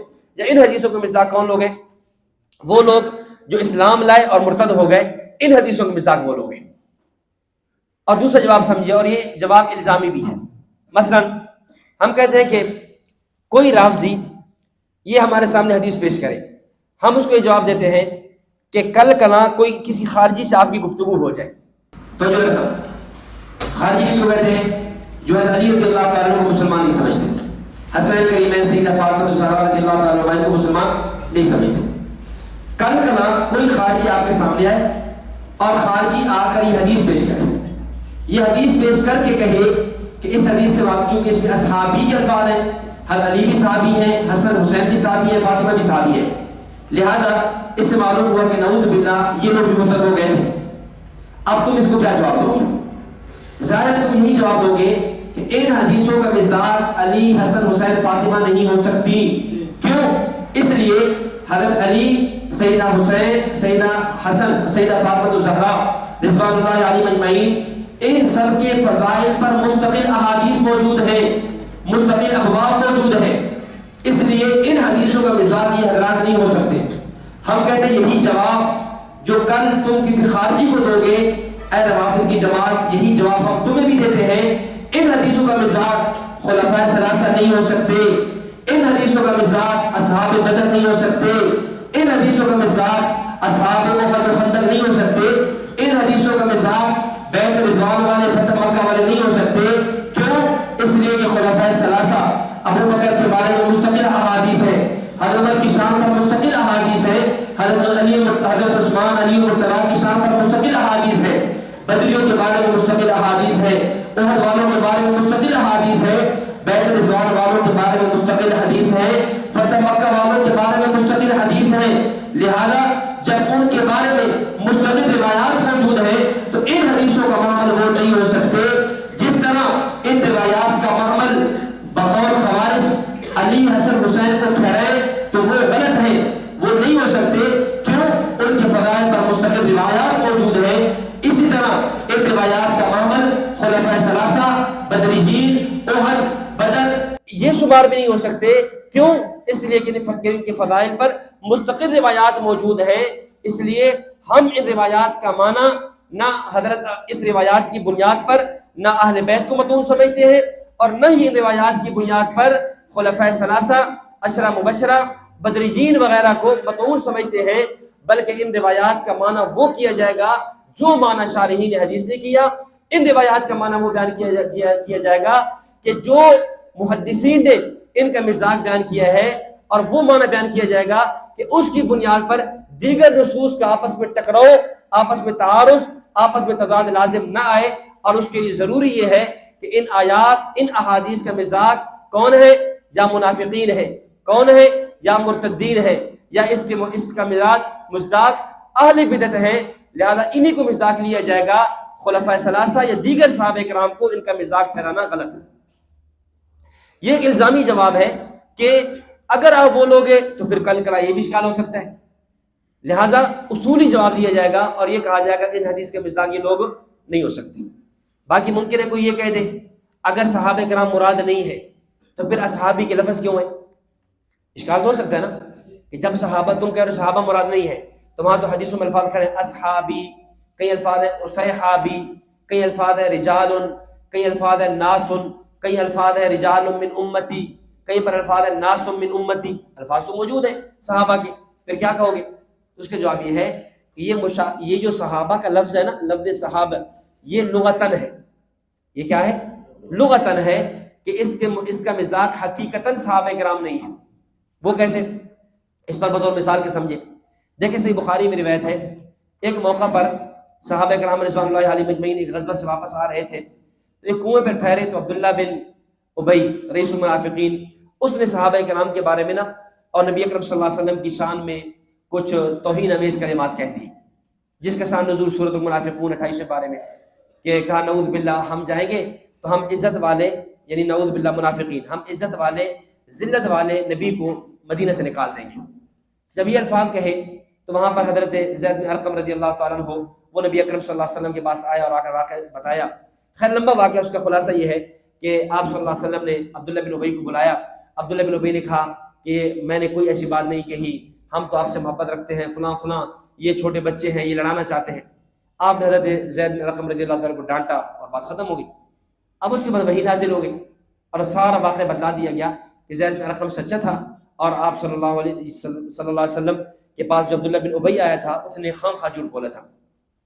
اب اس پر نبی اکرم صلی اللہ علیہ وسلم نے جب یہ وحی اتر گئی تو آپ نے اس کو عبداللہ بن ابی کو بلایا. جب بلایا تو حضرت عمر رضی اللہ تعالیٰ کہنے لگے یا رسول اللہ مجھے اجازت دے اضرب عنق ھذا المنافق، میں اس منافق کی گردن اڑا دوں. یعنی عبداللہ بن ابی ہر موقع پر ہمیں تکلیف پہنچاتا ہے. احد میں 300 لوگ لے کر واپس چلا گیا، حضرت عائشہ رضی اللہ تعالیٰ پر تہمت لگ گئی، اور آج پھر ہمیں ذلت والا کہہ رہے ہیں. آپ مجھے اجازت دیں میں اس کی گردن اڑا دوں. آپ نے فرمایا دا یا عمر، اے عمر چھوڑ دو. کیوں؟ فإن الناس يقولون ان محمدا يقتل اصحابہ، ان محمدا یقتل اصحابہ، لوگ کہیں گے کہ محمد صلی اللہ علیہ وسلم اپنے صحابہ کو قتل کر رہے ہیں. اب یہاں اصحاب کا لفظ کس پر استعمال ہوا ہے؟ عبداللہ بن ابی پر استعمال ہوا ہے نا. کیا عبداللہ بن ابی صحابی تھا؟ نہیں، صحابی نہیں ہے، لیکن لغتاً صحابی کا لفظ بول دیا گیا. یہاں پر لغتاً بول دیا گیا ہے، یعنی بار ایسا ہوتا ہے کہ وہاں پر صحابی کا لفظی یعنی لغوی معنی مراد لیا جاتا ہے، وہاں اس کا اصطلاحی معنی مراد نہیں ہوتا. امام اہل سنت حضرت مولانا صفوان خان صاحب صفدر رحمۃ اللہ علیہ نے ایک واقعہ لکھا ہے. حضرت فرماتے ہیں کہ ایک راوی مجھے کہنے لگا کہ تمہارے قرآن سے معلوم ہوتا ہے کہ کچھ صحابہ جنت میں جائیں گے اور کچھ صحابہ جہنم میں جائیں گے. تو میں نے کہا کون سی آیت ہے؟ کہتے وہ سورۃ الحشر کی آیت ہے کہ لا یستوی اصحاب النار و اصحاب الجنہ، لا یستوی اصحاب النار و اصحاب الجنہ، کہ جنت والے صحابہ اور جہنم والے صحابہ برابر نہیں ہو سکتے. نعوذ باللہ، کچھ صحابہ جنت میں جائیں گے اور کچھ کیا جائیں گے؟ جہنم میں جائیں گے. میں نے کہا کہ اس کا تو یہ معنی نہیں ہے لا یستوی اصحاب النار اصحاب الجنہ کا. میں نے کہا چلے اگر یہ معنی ہے تو پھر قرآن کریم کی ایک آیت اور بھی پڑھ لیتے ہیں. اس آیت میں یہ ہے، یہ جو یزید تھا، یزید بن معاویہ بنو امیہ کا، یہ یزید یہ اللہ تعالیٰ کے فضل میں سے تھا. اللہ تعالیٰ کا کیا تھا؟ اس امت پر بہت بڑا فضل و کرم تھا. اس نے کہا وہ کہاں، وہ کیسے؟ تو حضرت نے آیت پڑھی جو قرآن کریم میں ہے کہ وَيَزِيدُهُم مِّن فَضْلِهِ وَيَزِيدُهُم. حضرت فرمانے لگے یہ جو ہم ہے نا، یہ ہم ضمیر لوٹ رہی بنو امیہ کی طرف کہ بنو امیہ کا یزید من فضلہ اللہ کے فضل میں سے تھا. وہ کہنے لگے نہیں یہ یہاں یزید کا جو ہے نا، یزید سے اصطلاحی وہ یزید مراد نہیں ہے، یہاں یزید کا تو لغوی معنی ہے زاد یزید، یہ تو فعل ہے، یہ تو یزید کا معنی مراد نہیں ہے. تو حضرت فرمانے لگے اسی طرح لا یستوی اصحاب النار و اصحاب الجنہ میں اصحاب کا اصطلاحی معنی صحابہ مراد نہیں ہے، اصحاب کا لغوی معنی والے مراد ہے. اصحاب کا کیا ہے؟ لغوی معنی والے مراد ہے. بعض ایسے ہی بالکل چٹکلے سے ہوتے ہیں. ایک مرتبہ یعنی ایک شیعہ نے کہا کہ یہ جو ابراہیم علیہ السلام تھے نا، یہ بھی شیعہ تھے. ابراہیم علیہ السلام چونکہ سورۃ الصافات میں ہے وَإِنَّ مِن شِيعَتِهِ لَإِبْرَاهِيمَ، وَإِنَّ مِن شِيعَتِهِ لَإِبْرَاهِيمَ، کہ وہ اور شیعہ میں سے ابراہیم بھی تھے، ابراہیم علیہ السلام بھی تھے. تو خیر وہ پھر ہمارے شاید کسی عالم کا واقعہ ہے، انہوں نے اس کا جواب دیا. انہوں نے کہا کہ اگر یہ بات ہے تو پھر قرآن کریم سورۃ مریم میں یہ بھی ہے کہ شیعہ جہنم میں جائیں گے. انہوں نے کہا وہ کیسے؟ اللہ تعالیٰ فرماتے ہیں ثم لننزعن من كل شيعة ايهم اشد على الرحمن عتيا، ثم لننزعن من كل شيعة، ہم ہر شیعہ کو نکالیں گے اور جہنم میں ڈالیں گے اوندے منہ ایو مشد علی الرحمن عطیہ کہ رحمان پر کون زیادہ سخت تھا. تو اگر شیعہ کا معنی وہاں شیعہ ہے تو پھر شیعہ کا معنی یہاں بھی شیعہ ہے. جی چلے آگے دیکھیں. آخری حدیث فتق. یہ مشہور اعتراض ہے حضرت ابوبکر صدیق رضی اللہ تعالیٰ عنہ کی ذات گرامی پر کہ آپ نے سیدہ فاطمہ الزہرا رضی اللہ تعالیٰ عنہ فدق کا حصہ مانگنے کے لیے گئی تو آپ نے ان کو فدق کا حصہ نہ دیا. اب اس پر یہ روایت چونکہ صحیح بخاری میں بھی ہے اور دیگر کتابوں میں بھی ہے. دیکھیں پہلے ایک اصل بات سمجھ لیں. نبی اکرم صلی اللہ علیہ وسلم کے انتقال پرملال کے بعد ابو داود کی روایت کے مطابق ازواج مطہرات نے سوچا کہ ہم حضرت عثمان بن عفان رضی اللہ تعالیٰ عنہ کو بھیجیں وکیل بنا کر اپنا کہ ابوبکر صدیق رضی اللہ تعالیٰ عنہ سے جا کر ہماری وراثت کا مطالبہ کر لیں. تو حضرت عائشہ رضی اللہ تعالیٰ عنہ نے ان کو ازواج مطہرات کو روک دیا اور فرمایا کہ چونکہ نبی اکرم صلی اللہ علیہ وسلم کی حدیث ہے کہ نحن معاشر الانبیاء لا نرث ولا نورث ما ترکنا فهو صدقہ. ہم انبیاء کی جماعت ہیں, ہم دنیا میں آتے ہیں تو اپنے والدین کے وارث بنتے نہیں ہیں اور دنیا کو چھوڑتے ہیں تو اپنی اولاد کو آگے وارث بناتے نہیں ہیں. ما ترکنا فهو صدقہ, جو کچھ ہم چھوڑ کے جاتے ہیں وہ امت کے لیے صدقہ بن جاتا ہے. تو ازواج مطہرات اپنے ارادے سے رک گئی. سیدہ فاطمہ الزہرا رضی اللہ تعالیٰ عنہ حضرت ابوبکر صدیق رضی اللہ تعالیٰ عنہ کی خدمت میں حاضر ہوئی. تو حضرت ابوبکر صدیق رضی اللہ تعالیٰ عنہ نے فرمایا کہ اے فاطمہ ان لقرابتک احب الی من ان اصل من قرابتی. اے فاطمہ جہاں تک رشتہ داری اور تعلق کی بات ہے تو خدا کی قسم مجھے آپ کا خاندان اور آپ کا یعنی نبوت کا خاندان اپنے خاندان سے زیادہ عزیز ہے. لیکن جہاں وراثت کی بات ہے وہ آپ صلی اللہ علیہ وسلم آپ کے والد گرامی کی حدیث ہے کہ ہم انبیاء کی جماعت ہیں, ہم وارث بناتے نہیں ہیں, وراثت تقسیم نہیں ہوگی, اسی وراثت میں نہیں دے سکتا. باقی جہاں تک میں پہلے نبوت پر خرچ کرتا رہا اب بھی میں خاندان نبوت پر خرچ کرتا رہوں گا. یہ کہا اور سیدہ فاطمہ الزہرا رضی اللہ تعالیٰ عنہ واپس چلی گئی. اب اتنی سی بات ہے, بات ختم ہو گئی. اب چونکہ بعض بخاری کے بعض نسخوں میں حجرت کے الفاظ ہیں.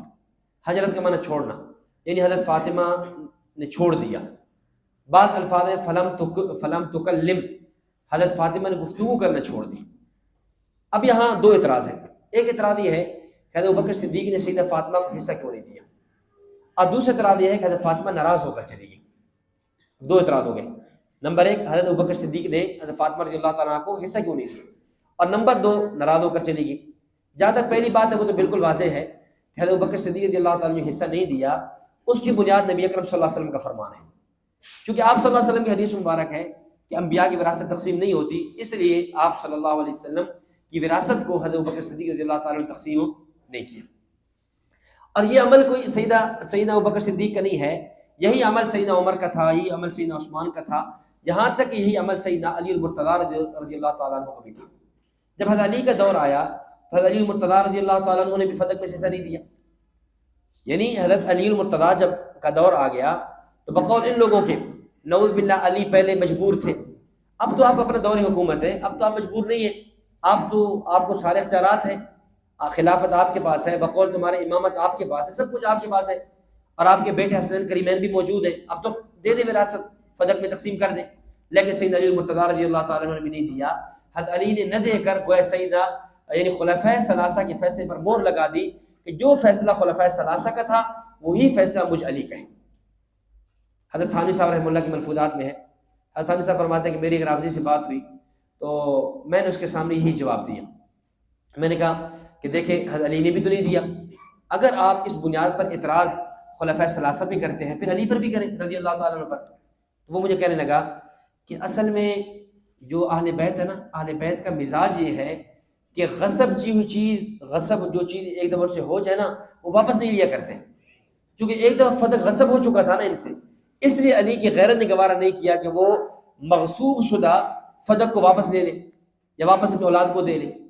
حضرت تھانوی صاحب فرمانے لگے کہ اچھا پھر بقول تمہارے امامت بھی تو غصب ہو چکی تھی, امامت بھی کیا ہو چکی تھی, تم کہہ رہے ہو خلیفہ بلا فصل علی ہے اور وہ تو پہلے 3 خلفاء رہ چکے ہیں. تو اگر اہل بیت کا مزاج یہ ہے کہ وہ مغصوب شدہ چیز کو واپس نہیں لیتے تو امامت بھی کیوں پھر واپس لے لیا. تو یہ اسے کہتے ہیں جواب ترکی بترکی. یہ ہمارے اکابر کا مستقل مزاج ہے کہ جواب ترکی بترکی دینا, کہ جیسا آپ کا مد مقابل ہے مد مخالف ہے آپ جواب بھی اس کی نوعیت کے مطابق دیں. تو ایک جواب یہ ہو گیا. دوسرا جواب یہ ہے ہم کہتے ہیں کہ اگر شیعہ اپنی کتابوں کو پڑھ لیں نا، اپنے اصولوں کو پڑھ لیں، بلکہ یہ تو بالکل میرا اپنے ساتھ آیا ہوا بیتا ہوا واقعہ ہے۔ میں جہاں جمعہ پڑھاتا ہوں معظم آباد، تو وہاں مجھے کچھ لوگ ملے تو کہنے لگے کہ ہم نا کچھ مسائل پر آپ سے گفتگو کرنا چاہتے ہیں۔ تو میں نے کہا بہتر یہ ہے کہ یہاں وقت نہیں ہے، کتابیں بھی نہیں، آپ مرکز تشریف لے آئیں، وہاں کتابیں بھی ہیں، سب کچھ ہے۔ اصل وہ انجینئر سے متاثر لوگ تھے، تو وہاں آ جائیں، وہاں بات کر لیں گے۔ خیر وہ آ گئے تو ہماری بات چل پڑی۔ انہوں نے یہ اشکال اٹھایا فدق والا۔ میں نے کہا دیکھیں، اگر شیعہ اصولوں کی، شیعہ کتابوں کی روشنی بات کی جائے تو سیدہ فاطمہ الزہرا رضی اللہ تعالیٰ عنہ کا فدق میں حصہ بنتا ہی نہیں تھا۔ وہ کہنے لگے کیسے؟ میں نے کہا دیکھیں، اصول کافی میں باب موجود ہے، باب ما جاء ان النساء لا يرثن من عقار شیعہ، یعنی اس کو آسان انداز میں یوں سمجھے، روافض کا اصول یہ ہے، ہمارے اصول اور ان کا اصول اور ہے۔ ان کی فقہ کا اصول یہ ہے، اموال اور جائیداد کی دو قسمیں ہیں، ایک ہے اموال منقولہ، ایک ہے اموال غیر منقولہ۔ جائیداد منقولہ جو نقل ہو جائے، جیسے یہ گلاس ہے، یہ موبائل ہے، یہ اموال منقولہ ہے، اور ایک ہے اموال غیر منقولہ، جیسے مکان ہے، باغ ہے، دکان ہے، زمین ہے، اب یہ اموال غیر منقول ہے۔ روافض کا اصول یہ ہے ان النساء لا يرثن من عقار شیئا، عقار کہتے ہیں زمین کو، یعنی زمین یا اموال غیر منقولہ، ان میں عورتیں وارث بنتی نہیں ہیں، ان میں عورتوں کو وراثت ملتی نہیں ہے۔ اور سیدہ فاطمہ الزہرا رضی اللہ تعالیٰ عنہ جو قضیہ لے کر آئی وہ کس کا تھا؟ فدق کا تھا نا۔ اور فدق کا جو باغ ہے اموال منقولہ میں غیر منقولہ میں؟ غیر منقولہ میں۔ تو تمہارے اصول کی روشنی میں تو اموال غیر منقولہ میں وراثت ہوتی نہیں ہے۔ جب وراثت ہوتی نہیں ہے تو سیدہ فاطمہ کس لیے لینے آئی تھی؟ اب یا وہ واقعہ بدلو یا اپنے فقہ کا اصول بدلو۔ بات سمجھ آ گئی؟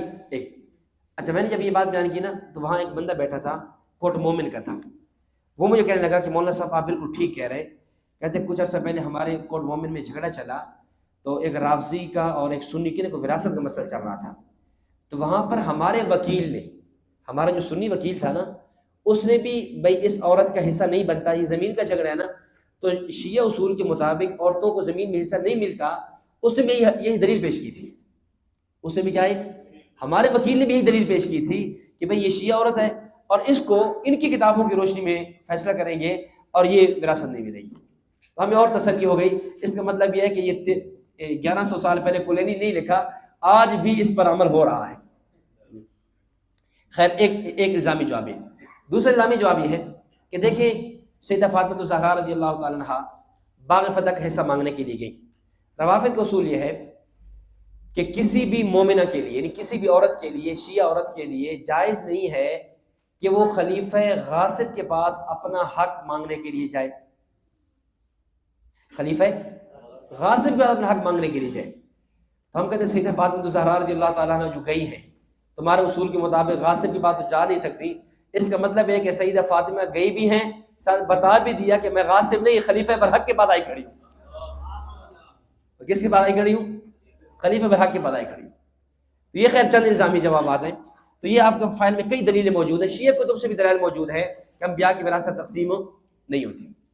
باقی آپ کا یہ اشکال کہ فاطمہ ناراض ہو گئی تھی، اچھا ایک جواب اور بھی سمجھ لیں کہ سیدنا ابو بکر صدیق اور سیدنا عمر رضی اللہ تعالیٰ عنہما، ان دونوں حضرات نے سیدہ فاطمہ الزہرا رضی اللہ تعالیٰ عنہ کو حصہ نہیں دیا، تو انہوں نے اپنی بیٹیوں کو، حضرت ابو بکر صدیق نے اپنی بیٹی حضرت عائشہ صدیقہ، اپنی بیٹی نبی کی بیوی، حضرت عمر رضی اللہ تعالیٰ عنہ نے اپنی بیٹی حضرت حفصہ نبی کی بیوی، ان کو بھی حصہ نہیں دیا۔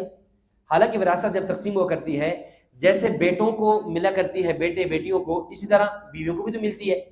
تو گویا شیخین کریمین نے اپنی بیٹیوں کو بھی حصہ نہ دے کر بتا دیا کہ نبی کی وراثت تقسیم نہیں ہوتی، جب تقسیم نہیں ہونی، نہ نبی کی بیٹی کو ملنی ہے نہ ہماری بیٹی کو ملنی ہے، نہ نبی کی بیٹی کو ملنی ہے نہ نبی کی بیوی کو ملنی ہے۔ اور یہ کہنا کہ سیدہ فاطمہ ناراض ہو گئی تھی، فحجرت کے الفاظ ہیں، فلم تکلم کے الفاظ وغیرہ ہیں، اس کا جواب یہ ہے کہ دیکھیں یہ راوی کے ادراج ہے۔ یہ راوی کا کیا ہے؟ یا آپ فائل کے اخیر میں بالکل دیکھ لیں، یہ یہاں ایک جدول نقشہ بنا ہوا ہے، صفحہ نمبر 40 پہ دیکھیں کہ یہ جو الفاظ ہے جی حضرت فاطمہ ناراض ہو گئی، حجرت کے الفاظ ہے نا، حجرت ناراض ہو گئی، تو اس کو سمجھ لیں۔ ہم کہتے ہیں کہ دیکھیں کہ ناراضگی والی بات یہ روایت حضرت عائشہ رضی اللہ تعالیٰ سے مروی ہے، توجہ رکھنا، اور یہ صرف اس کو دیکھ لیں، باقی توجہ میں طرف رکھیں۔ حضرت عائشہ رضی اللہ تعالیٰ کی روایت ہے اس پوری روایت میں نہ حضرت عائشہ نے یہ کہا ہے کہ فاطمہ ناراض ہو گئی تھی، اور نہ سیدہ فاطمہ خود کہہ رہی ہے کہ میں ناراض ہو گئی تھی. نہ حضرت عائشہ فرما رہی ہیں کہ سیدہ فاطمہ ناراض ہو گئی، اور نہ حضرت فاطمہ خود کہہ رہی ہے کہ حجرتہ، کہ میں ابو بکر صدیق کو میں نے چھوڑ دیا، یا غضبتہ، میں ان پر ناراض ہو گئی. نہ وہ یہ فرما رہی ہیں. اب یہ جو الفاظ ہیں حجرت کے، یہ الفاظ کس کے ہیں؟ یہ حضرت فاطمہ کے بھی نہیں، حضرت عائشہ کی بھی نہیں. تو یہ الفاظ ہیں اس حدیث کے راوی کے. یہ الفاظ ہیں امام زہری کے. یہ الفاظ کس کے ہیں؟ امام زہری رحمۃ اللہ علیہ جو حدیث کے راوی ہیں. اور امام زہری کا ادراج فی الحدیث بڑا مشہور و معروف ہے محدثین کیا، وہ مدرج راوی ہیں. یعنی آپ نے پڑھا ہوگا اصول حدیث وغیرہ میں کہ ادراج، کہ کبھی جو ہے نا وہ سند میں ادراج ہوتا ہے، کبھی متن میں ہوتا ہے، کبھی متن کے شروع میں ہوتا ہے، کبھی متن کے درمیان میں ہوتا ہے، کبھی متن کے اخیر میں ہوتا ہے بات کی وضاحت کے لیے. تو یہ امام زہری کا ادراج ہے. اس پر قرینہ کیا ہے؟ قرینہ یہ ہے کہ یہ روایت 36 کتابوں میں موجود ہے.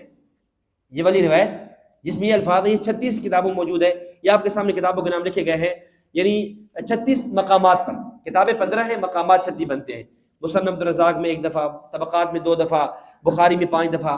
تو اس طرح یہ 36 مقامات پر موجود ہے. اب ان 36 مقامات میں سے 11 روایات وہ ہیں جن میں شہاب زہری ہے ہی نہیں. 11 روایات میں شہاب زہری نہیں ہے. اچھا، جن میں شہاب زہری نہیں ہے ان میں یہ الفاظ ہی نہیں ہے، حجرت کے الفاظ ہی نہیں ہے. پیچھے بچتی ہے 25 روایات. اب 25 روایات میں امام زہری ہے، لیکن 25 میں سے 9 روایات وہ ہیں جن میں غضبت، وجدت، لم تتکلم کے الفاظ ہی نہیں ہے. یعنی 36 میں سے 11 روایات تو ویسے نکل گئی جن میں شہاب زہری نہیں، وہاں یہ الفاظ بھی نہیں ہے. اب بچی 25. اب 25 میں سے 9 روایات ایسی ہیں کہ جن کے اندر یہ غضبت، لم تتکلم کے الفاظ نہیں ہیں، اور وہاں ناراضگی کے کوئی الفاظ موجود نہیں ہے. پیچھے بچتی ہیں 16 روایات. اب ان 16 روایات میں یہ الفاظ ہیں، لیکن یہ الفاظ کس کے بعد ہے؟ لفظ قالا کے بعد ہے. اب روایت کی راویت حضرت عائشہ رضی اللہ تعالیٰ عنہا ہے، اور قالا کا فعل مذکر کا ہے، تو یہ اس قالا کا فاعل حضرت عائشہ تو ہو نہیں سکتی. اگر قالا کا فاعل حضرت عائشہ ہوتی تو قالت کے الفاظ ہوتے. یہ قالا ہے، قالت نہیں ہے، اور ہیں بھی یہ 16 مقامات. اس سے پتہ یہ چلا کہ یہ الفاظ حضرت عائشہ جو راوی حدیث ہے ان کے نہیں ہیں، بلکہ الفاظ کس کے ہیں؟ امام زہری رحمۃ اللہ علیہ کے ہیں. اور امام زہری کا ادراج فی الحدیث کیا ہے؟ مشہور و معروف ہے. ایک بات. دوسری بات یہ ہے کہ سیدہ فاطمہ ناراض نہیں ہوئی تھی. رضامندی پر مستقل شواہد موجود ہیں. دیگر روایات ہم اٹھا کر دیکھ لیں، وہاں رضامندی کی شواہد ہیں. مثلا دیکھیں، رضامندی کی روایت بھی موجود ہے. حضرت ابوبکر صدیق نے اپنی بیوی اسماء بنت امیس رضی اللہ تعالیٰ عنہا کو حضرت فاطمہ کی خدمت میں بھیجا ہوا تھا. وہ خدمت کر رہی تھی، بلکہ غسل دینے والی، کفن دینے والی، حضرت فاطمہ کی آخری وصیت نقل کرنے والی وہ اسماء بنت امیس ہے رضی اللہ تعالیٰ عنہا. اور اس طرح بعض روایات کے مطابق حضرت فاطمہ کا جنازہ بھی حضرت ابوبکر صدیق نے پڑھایا ہے. جنازہ بھی کس نے پڑھایا؟ سیدنا ابوبکر صدیق رضی اللہ تعالیٰ نے پڑھایا ہے. اب یہ کیسے ممکن ہو سکتا ہے کہ سیدنا ابوبکر صدیق حضرت فاطمہ سے ناراض ہوں، ناراضگی کے باوجود اپنی بیوی اسماء بنت امیس کو خدمت کے لیے بھی بھیجے، اور جب جنازہ لایا جائے تو آپ فرمائیں اے علی، آپ کی بیوی آپ جنازہ پڑھائیں. حضرت علی فرماتے ہیں نا، اے ابوبکر آپ ہی جنازہ پڑھائیں، کیونکہ میں نے نبی اکرم صلی اللہ علیہ وسلم نے سنا لا ينبغي لقوم، کسی قوم کے لیے مناسب نہیں ہے وہاں ابو بکر ہو اور ان یؤم غیر ابی بکر، ابو بکر صدیق کے علاوہ کو اور جنازہ پڑھائیں اور امامت کرائیں. تو یہ سارے روایات اور سارے طرق بتا رہے ہیں کہ یہاں پر جو ہے یہ جو غضبت یا وجدت یا لم تتکلم وغیرہ کے الفاظ ہیں، ان الفاظ کا یہ معنی نہیں ہے. یہ الفاظ جو راوی کے ادراج ہو سکتے ہیں، اصل حدیث کا حصہ نہیں ہے. باقی ابن حجر اسقلانی رحمہ اللہ فرماتے ہیں کہ اگر لم تتکلم کے الفاظ کو مان بھی لیا جائے کہ گفتگو نہیں کی کا معنی یہ ہوگا لم تتکلم فی ھذا المال، اس کے بعد حضرت فاطمہ نے اس فدق کے حوالے سے گفتگو نہیں فرمائی. اس کے بعد سیدہ فاطمہ نے اس فدق کے حوالے سے گفتگو نہیں فرمائی. اس کا یہ معنی ہوگا نہ یہ کہ کوئی اور معنی. تو یہ میں نے بڑے اختصار کے ساتھ آپ کی خدمت میں عرض کر دیا ہے. حدیث حوض کوثر بھی، حدیث قرطاس بھی، اور حدیث فدق بھی.